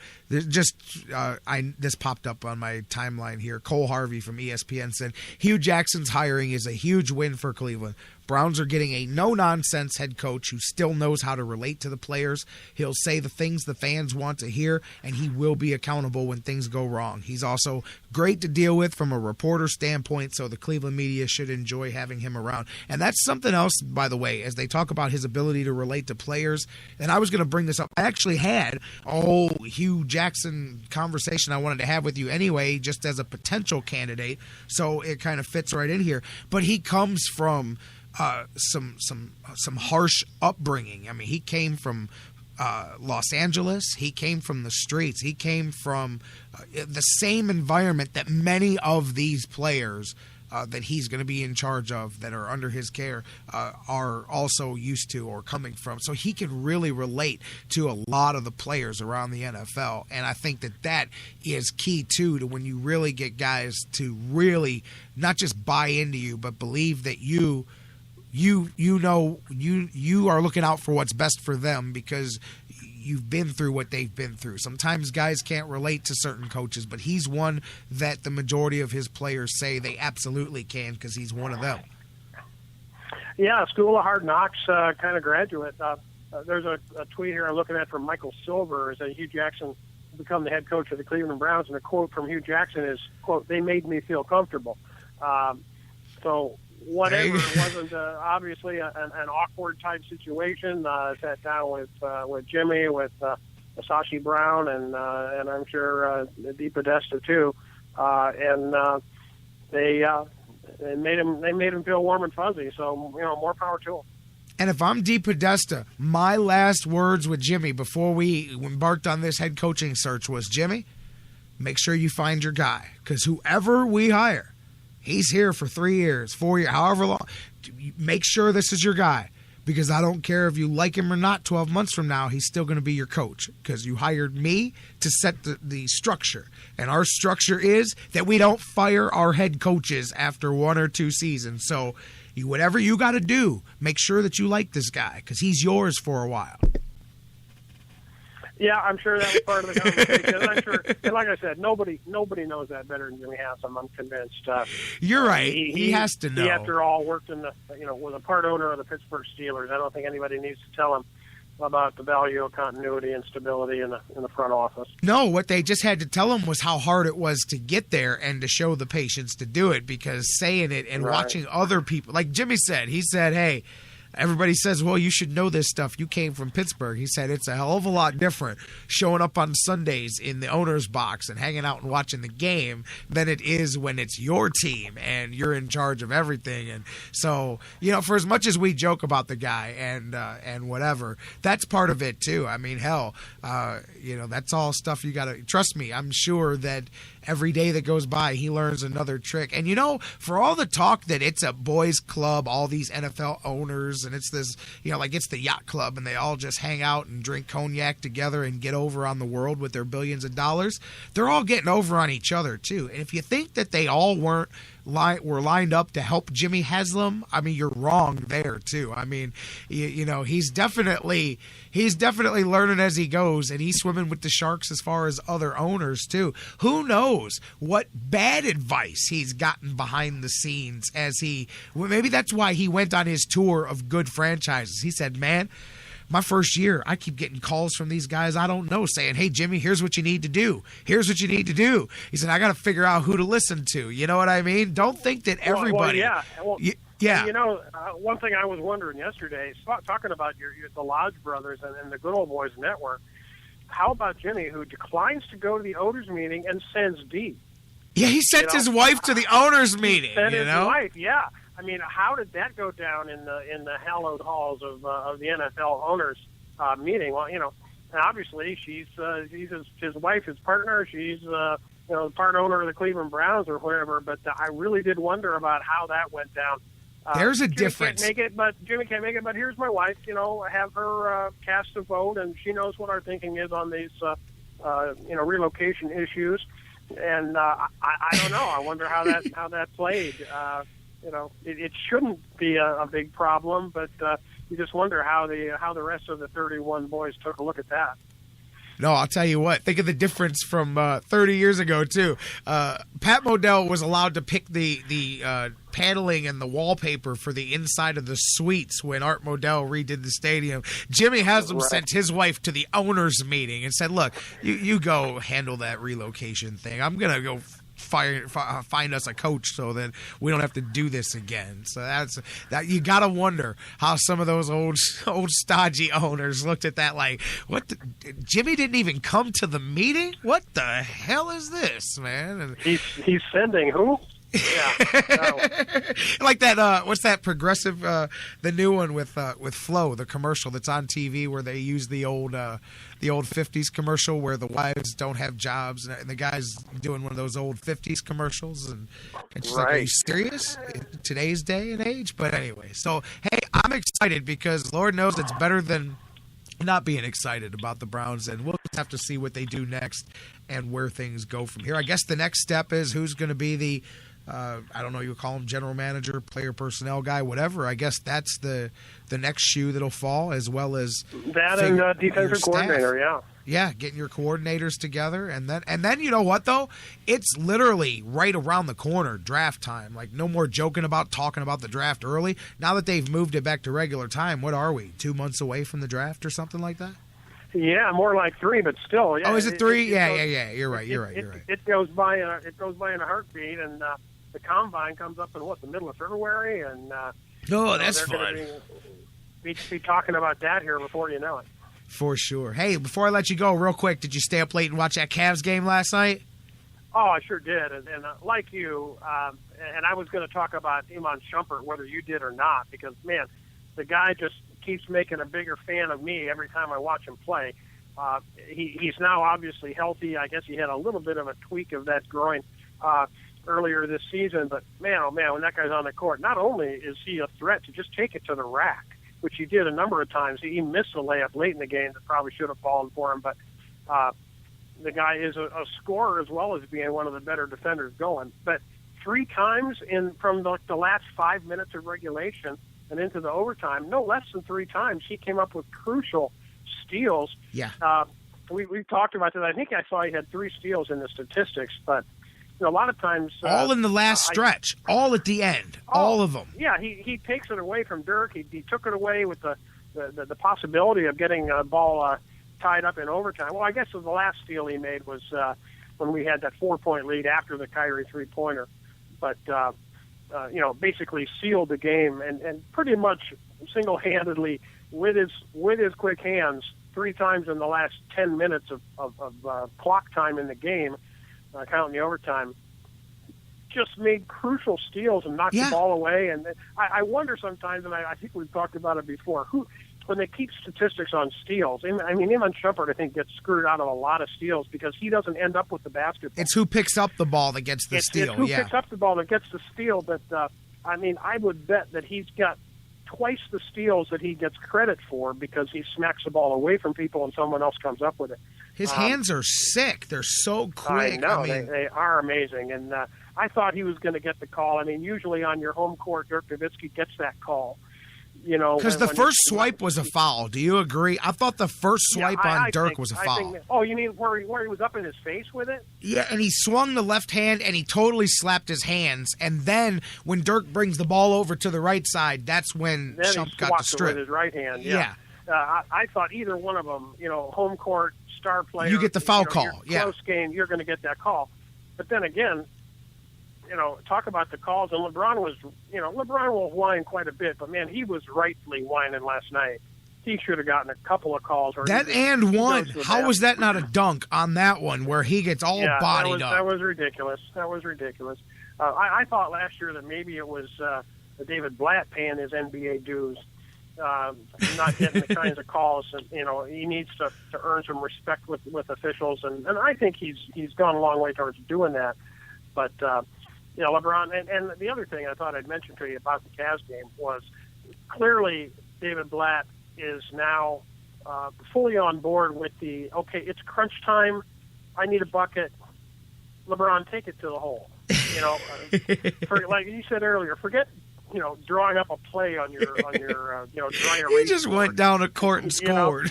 You know, just go get it, LeBron. And really, they had Kyrie last night setting a screen on one, and it was clearly that was a design play when LeBron went for the dunk that he should have got the foul on.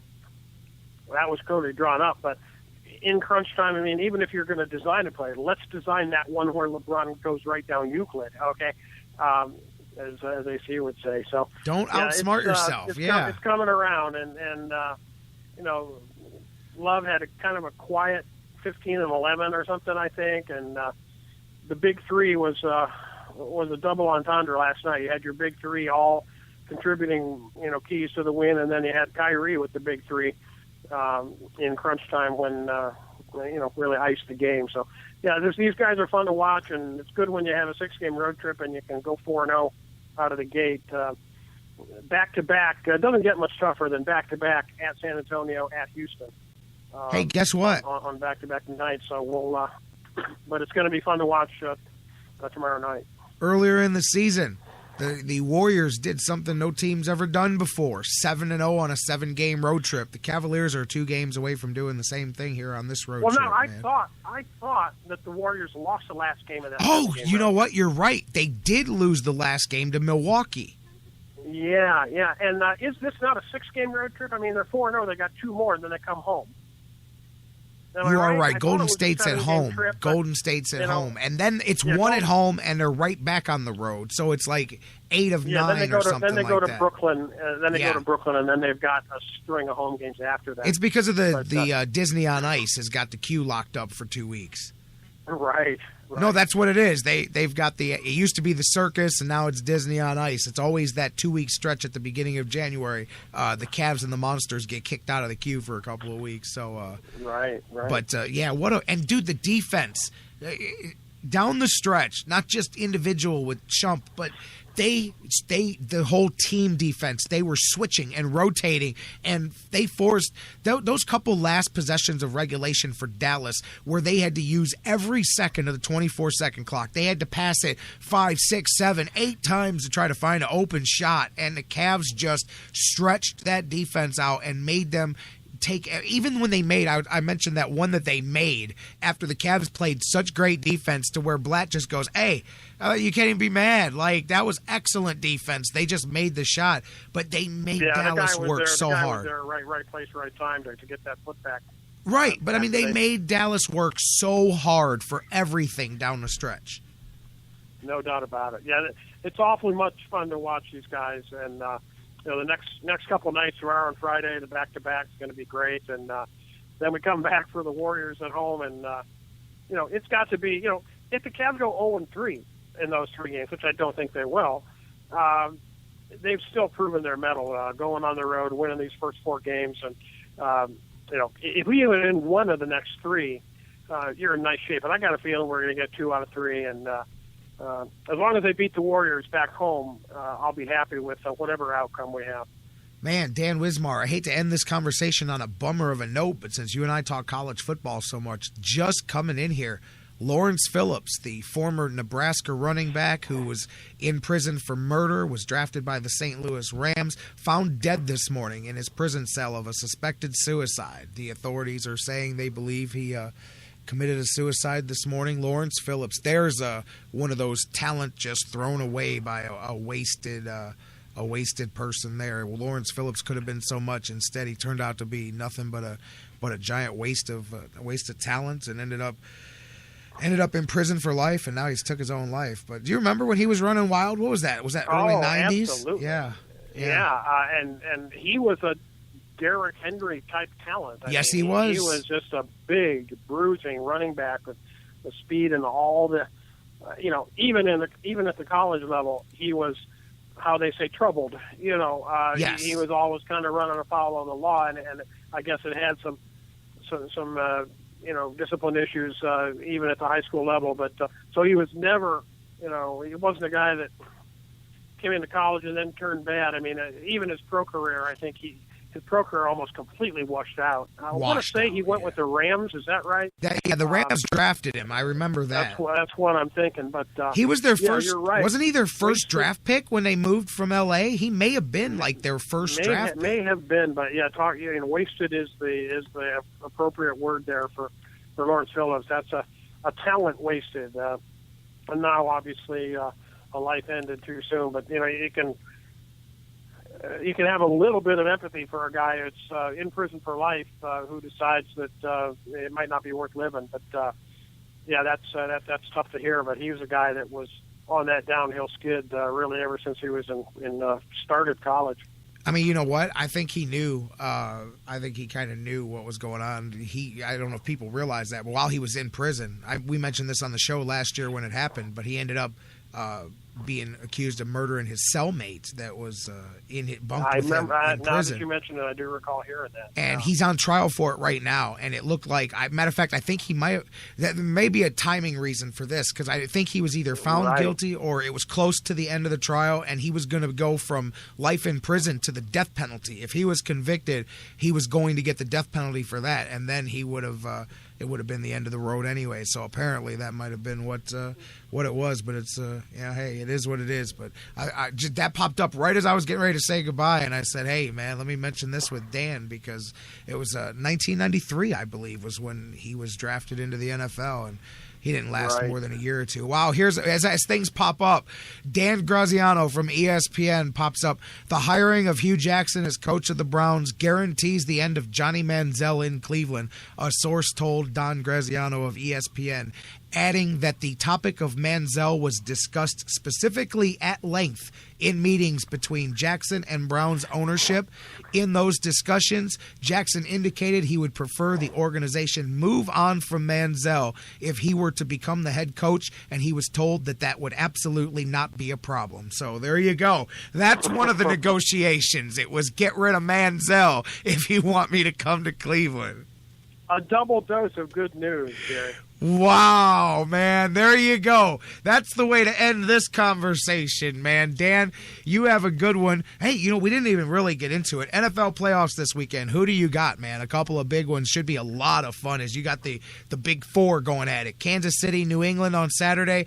Man. I'm taking the Chiefs, Jerry. I'm thinking the Chiefs may do it too, to be honest with you. Yeah. I like New England. I'm sticking with. Go ahead. Yeah, Chiefs over New England. I like the Panthers and I like the Cardinals both in those two games. A lot of people are saying the Seahawks, but I'll stick with Panthers and Cards. And that's who I got too. And I'm going to go Broncos. I don't think the Steelers have enough in the tank. Nope. To pull that one out. So I'll go Broncos and Chiefs in the AFC. They've got. They may have Antonio Brown, but he's still up in the air with the concussion. Roethlisberger will play. I'm with you. I've got Denver knocking off Pittsburgh, and I've got Carolina and Arizona in the NFC Championship game. I think both of those teams win. But man, that Kansas City game. Patriots are my pick from the beginning, so I have to stick with them. But, boy, I think the Chiefs are going to do the upset. I think the Chiefs are going to knock them off. And if they do, Chiefs are going to the Super Bowl. I do believe that they'll beat whoever wins Pittsburgh or Denver, Kansas City or New England. So it should be a lot of fun, now, man. I'm not sure about this, Jeremy. Did not the Chiefs beat the Patriots this year? Oh, you know what? I think that this is a rematch game. I'm not sure. I think you're right, too. Check on that. But, I think you may be right. Because I saw people talking about Brady's record in rematches is 10-8 or whatever it is. But that made me think, without checking, it made me think that was one of the Chiefs' wins this year. But anyway, we can check on that. But I will catch up with you Monday. We'll be well down the road on obviously on the NFL and hopefully on the new Cleveland Browns. You got it, Dan Wismar. Oh, by the way, your latest is up at Everybody Hates Cleveland. We posted it out on our sites. Why I Stay. Tell people about it. Well, it's basically just it's kind of a riff, Jerry, on a conversation I had. Actually, a talk show guy in Cleveland here had a show back in February when the Browns announced their season ticket price increases. And there was a lot of head scratching and wondering, hey, what is up with these Cleveland Browns season ticket holders? Are they masochists? Are they idiots? Why do they keep coming back? And so I put some thought to it at the time, and I kind of wrote a long email to this talk show host and explained why I stay. And that was sort of the seed for this column. Basically, that's what it is. It's my own thoughts about why, after 17 years of lousy football, why do I keep on coming back? And a lot of it goes back to my youth and my experiences at the stadium, watching Jimmy Brown and Frank Ryan, and then on later to Brian Seipenberg at Kosar. I want to get some of that back, and it's possible. I'm not sold on the fact that there's a curse.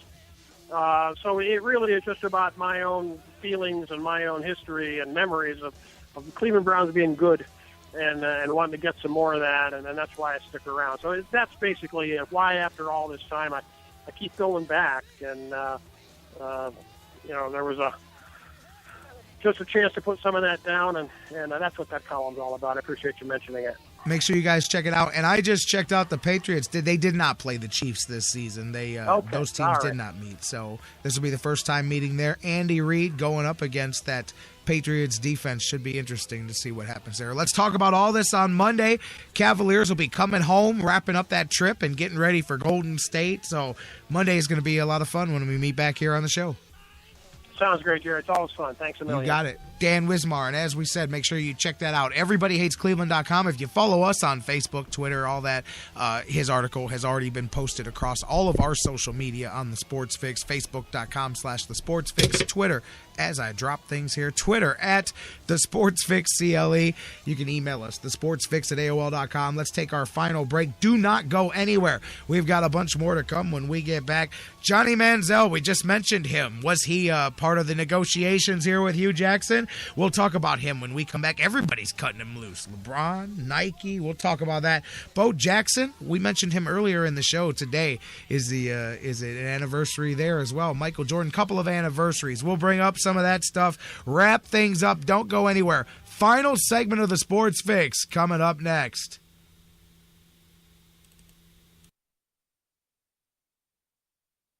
We here at the Sports Fix want to make all of your dreams come true. What about my dream? Edith, I told you I can't build your candy house. It will fall down. The sun will melt the candy. It won't work. It will if it never rains. Oh, maybe not all of them. Get your fix on the Sports Fix.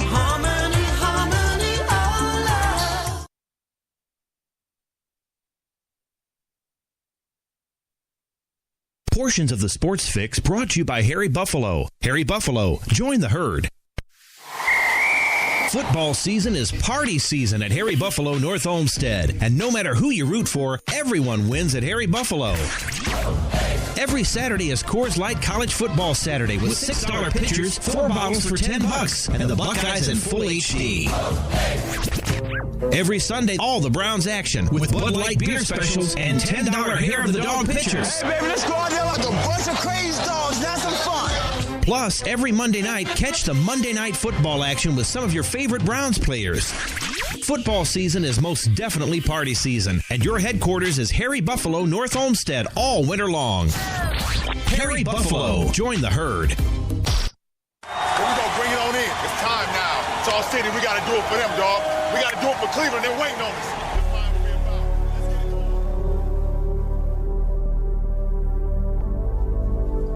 Every single night, every single practice, every single game, we got to give it all we got because they're going to ride with us. Everything that we do on this floor will because of this city. We owe them. We're going to grind for this city. They're going to support us, man, but we got to give it all back to them. We get it done. The toughness that we have on the court is going to come from this city. Everybody, the whole city of Cleveland. That's what it's all about. It's time to bring them something special. Let's go. Bring it on in, everybody. Let's go. Hard work on 3. Together on 6. 1, 2, 3. 4, 5, 6. 1, 2, 3. 4, 5, 6.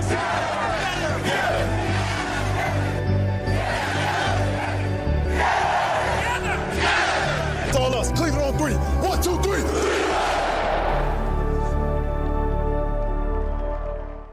Hey, everybody. Listen up. Listen up, guys. Hey, guys, listen up. No one should ever hit a woman. Not their wife, not their girlfriend, not their date. No woman should have to fear violence. Especially not from someone they know and trust. But that's the reality for too many women. We have to change it. It's up to each of us, because even one is too many.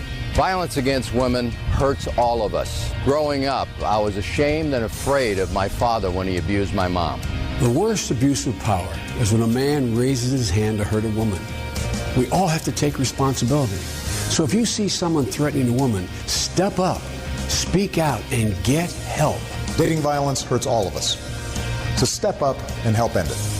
Because one is too many.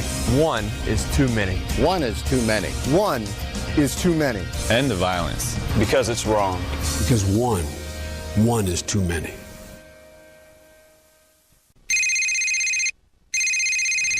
Thank you for calling the Sports Fix. May I ask who's calling? Dark Helmet. I am your father's brother's nephew's cousin's former roommate. So what does that make you to the show? Absolutely nothing. Call the Sports Fix, even if you have nothing to say at all.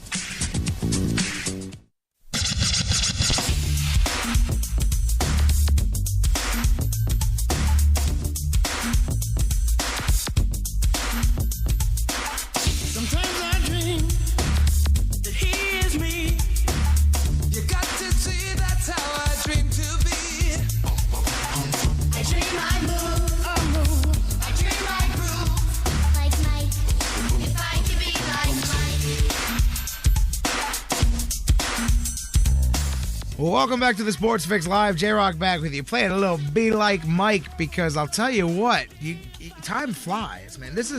You get those days that are crazy anniversaries. Like 2 days ago, it was the anniversary of the drive. Do you know on this day in 1999, Michael Jordan retired for the second of 3 times. The first was, of course, when he went to play baseball. And the second was at the end of the Bulls' run of championships. It was on this day in 1999 that Michael Jordan thought he was going to retire for real from the NBA. He ended up coming back with the Wizards for that stint there before he finally retired one more time after the 2001 season. So he still had a couple more seasons of hoops in him, but it was on this day that Michael Jordan, it was because of the lockout, if you remember, he wanted nothing to do with coming back after that. And that was, I think this was the same day that the Cavs had. There we go. Hang on a second, as my system started playing the next song. No Will Smith. It's not summertime. It's a blizzard outside. That was right after Sean Kemp showed up, and it looked like he ate Sean Kemp and showed up weighing about 400 pounds after that lockout for the Cavs right after they cracked open Quicken Loans Arena, if you guys remember. But as we get back to the show, welcome in. And by the way, hit us up, Facebook, Twitter, email, facebook.com/thesportsfix, Twitter @thesportsfix, CLE, email thesportsfix@AOL.com. Speaking of anniversaries, it was on this day in 1991, Bo Jackson, mentioned him several times earlier in this show, suffered the hip injury in the playoff game against the Cincinnati Bengals for the Raiders. As football, kind of full circle here. We're talking about all these things, and football goes back to L.A. with the Rams and the Raiders. Bo Jackson suffered the injury that ended basically his career. It officially ended his football career. He was only 28 years old, hitting the prime of his career. For as much as people talk Bo knows, and as much as he's a part of pop culture, as great as he was statistically, he was done with the game of football by the time he was just barely 28 years old. He had only been playing football for 6-7 years when he was done. I'm talking college. I mean, yeah, obviously high school, but I mean, he had between college and the pros, he was 7, maybe 8 years total of wear and tear on that body. He still had quite a run left to go, not to mention the fact that he was a baseball player. He's still, to this day, Deion tried it. Who was the other guy that tried it? Deion Sanders, Reggie Jordan tried it. Or not Reggie Jordan, Brian Jordan tried it. A couple of other guys played technically baseball and football at the same time. Bo's the only one to go to the All-Star game in baseball and the Pro Bowl in football. This will make you feel old. It's been 25 years today since the last football game that Bo Jackson played. And if you remember, he fractured and dislocated his hip. He played for a few plays. He thought he had a hip stinger, a pointer. He thought he had a different type of injury because he's a tough mamma jamma. And he said he was going to play the next week in the AFC title game. And that was if you remember that was when the Raiders were smoked. That was when the Bills were at their peak, 51-3. The Bills just routed the Raiders on their way to the Super Bowl that year. But Bo kept playing baseball. He kept trying to come back. If you remember, he played after the strike. I think it was the White Sox, maybe the Angels a little bit. But what cut so short? You say that's a shame. Lawrence Phillips, that's an idiot that threw his life away. Bo, that's a shame, but that's one of the best. So on the 25-year anniversary today of his injury in his final football game, that's a shame. Looking back at the things, that kind of circled back to something we mentioned earlier in the show. Dan and I were joking about hitting the Powerball tonight, which, by the way, good luck to you guys out there. Don't forget, I got cash money for you if I hit the lottery. Just just hit me up and say I love the Sports Fix. We were joking about buying the Indians. Check this out. $1.5 billion now is what the Powerball is up to. If you hit the Powerball, you could buy all but 5 Major League Baseball franchises. You could have your pick. The only teams you couldn't buy are the Yankees, the Dodgers, the Red Sox, the Giants, and the Cubs. That's it. Those are the only teams you couldn't buy. Now that's looking at it pre-taxes. So let me look beyond that. If you take it out now, matter of fact, here's the quick math. If you look at the income taxes, you are down to $930 million is the lump sum minus state taxes. You've got about $558. That's right around where Dan and I had it. Close to $600 million that you're left with. Here's a list of some of the things you could buy. You could buy the career of Alex Rodriguez, Kevin Garnett. These are some man, think about that. A-Rod's made over $400 million in his career. But here's what you could buy with your $600 million. You could buy every fan at Brown Stadium a beer for every game for the next 10 years. That's $10 beers for 70,000 people for 8 games a year for 10 years. You could buy 9 million shares of Nike stock and become one of the biggest owners of the company. However, there's 128 million shares of the company, so therefore you wouldn't exactly have much say-so at the Nike stockholder meeting, but you could buy that much Nike stock. Let's see what else you could buy. With 558 million, you could buy every ticket to the U.S. Open of golf and tennis, give them away for free, and throw the world's largest party. Some interesting things here on ESPN Sports. And at this point, you probably couldn't even finance the purchase of an NBA team because you're only allowed to take on $250 million in debt. And if you put every dime of your winnings in and took out a $250 million loan, you could still only buy 50% of the Golden State Warriors or the Cleveland Cavaliers. So there you go. You could buy 2 years of broadcast rights for the UFC on Fox. You could sponsor every race of a NASCAR season and have your face on the hood of every car and fire suit. There you go. You could just make it the J-Rocc 500 every week. Lots of things you could do. But I thought that the teams were funny. All jokes aside, here's the teams you could buy. For the $600 million that you get here, you could buy any one of the 30 NHL franchises. That's amazing when you think about that. You could buy... Oh, wow. You could buy just about every NFL franchise. You could buy all of the baseball franchises but 5. And soccer. Wow, you know what? That's kind of funny. Do you know what the most expensive franchises are in the world? Soccer. Real Madrid, $3.2 billion. Barcelona, $3.16 billion. That's like $1 billion more than the Lakers, the Knicks, the Yankees, all of those top franchises, man. I mean, well, no, the Yankees are at $3.2 billion. They're the only sports franchise that crosses $3 billion of the big four here in America. And or you could be Bruce. Bruce in the chat room says for his money he could hire enough people to blow up First Energy Stadium and the plane dealer. There you go. He could turn it into the Bruce dealer, and he could just go to work, make the headlines, whatever you want for that much money, Brucey, my friend. A lot of things you could buy with the Powerball, but you couldn't just buy the Indians. You could buy just about any team in Major League Baseball. Hell, maybe the secret's not to buy the Indians. Maybe the secret's to buy another team and just trade all of their good players to the Indians. Just be a secret Indians supporter. It could be like sabotage. Like we figure, you know what? We'll take my team and your team and we'll super team up together without anybody knowing. I go buy the Pirates. I can just send guys down 76 and send them right on down to Cleveland. Man, I go, hey, send me a bag of balls.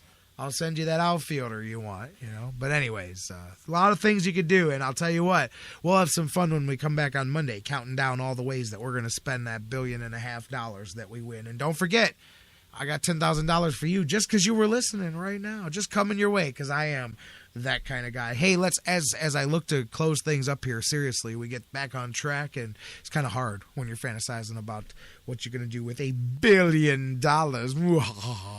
But Johnny Manziel, we brought him up earlier one more time. Big words coming out of the camp of ESPN, where they say Hue Jackson, one of the specific points that he negotiated with the Browns was, if I take your job, I do not want to do it with Johnny Manziel. Is that a problem? He was told by the organization that is not a problem.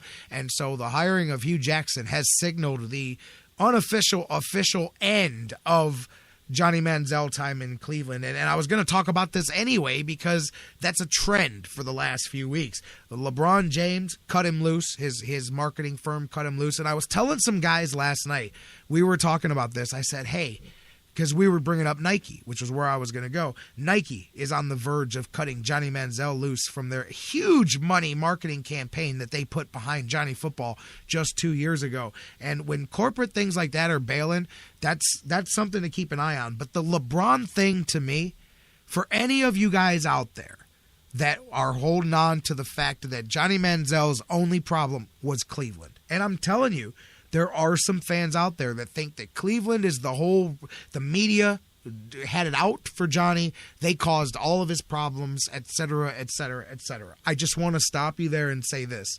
If that's the case, you can make that argument all the way up until the day LeBron James cut ties with Johnny Manziel. If LeBron James knows about media, he knows about what it's like to be famous and rich and deal with the press and the paparazzi and people out to get you. LeBron understands that. Nobody would be more understanding of that than LeBron. There's no doubt in my mind that for LeBron to publicly not just distance himself, but completely separate himself business-wise and extricate himself from the business of Johnny Manziel tells you everything you need to know, because LeBron would know. He would be sitting behind the scenes. He would know business-wise, hey, lay low, go to Dallas, go wherever. Cleveland was the problem. I'm not going to cut this kid loose. He just needs to go somewhere else. That wasn't just a safety mechanism. There's a reason for that. LeBron cut him loose. Nike's getting ready to cut loose. Nike doesn't just cut loose a commitment that they've made like they did when that kid was brought into the NFL for no reason. And here you go again, the Browns getting ready to do the same thing. Bernie Kosar, the articles have been going around that he mentioned to the Plain Dealer yesterday that he said he would be embarrassed to admit how many times he's personally called Johnny Manziel just to have a conversation with the kid. 18 phone calls or text messages made directly from Bernie Kosar to Johnny Manziel. Johnny Manziel did not take the time to respond to one of those 18 attempts by Bernie Kosar to reach out to the kid and just offer him a shoulder to talk to and some advice. And I think that right there says some stuff too. And I know there's guys out there, they'll say, hey, who cares? Who cares he didn't call Bernie Kosar back? That's great. It's not our problem anymore because the hiring of Hue Jackson signals the end of Johnny Manziel's run in Cleveland. And I say that Johnny Manziel's run in Cleveland will go down in the big books as one of the biggest, detriments, one of the biggest dominoes that fell on the Cleveland Browns franchise, because I truly do believe that his drafting, not just him, and don't take this, Johnny Manziel, his drafting and the thought process that went with it and every subsequent decision that was made because of it set the Browns franchise back an additional 5 years. There's no doubt in my mind. No doubt in my mind. Wherever you think they'd be right now, it set them back a tremendous amount. So they already sucked. They were already trying to dig out of a hole. It put them in a hole even bigger. And when the big book is written on the worst things, the worst transactions, the worst trades, the worst whatever in Browns history, I promise you in the big book, the drafting of Johnny Manziel will be right there for sure. At least that will come to an end here. But it says something when everybody's cutting you loose like they are, especially when it's a guy like LeBron that knows, he knows whether it's the real deal, whether it's hype, whether it's media, whether it's whatever. And trust me, if it was the latter, he wouldn't be jumping from the former. That's right, Charles. That's right, Charles. When you're asking people who you should draft, make sure that they've got make sure that they're not throwing stones at a glass house or a cardboard house for that matter, because as much as I have nothing but appreciation for the plight of the homeless in our country, I wouldn't ask them who to pick with the number one pick in the draft. And sometimes you got to look at the source when you consider the answer. All right, guys, all joking aside, we're going to call it a day here today. We're going to call it a week here on the Sports Fix. We'll be back on Monday. We'll talk about the NFL's divisional weekend, some great games. We'll see who is in the Final Four when the dust settles. Who does Hue Jackson settle on for his staff here for the Browns? We'll probably have some answers on that. Cavaliers, 2 more down south in Texas before we've got Golden State at the Q. We'll preview that one. Lots to do. We'll be back here Monday, guys. Same bad time, same bad channel, live noon on Monday. Until then, have a great weekend. Enjoy some football, basketball, all of that. We'll be a week closer to spring training, too, when we get back here live Monday on the Sports Fix. We love you, Cleveland and beyond. Have a great one, and we'll see you soon. In this itty bitty city, if you can make it here, you can make it anywhere.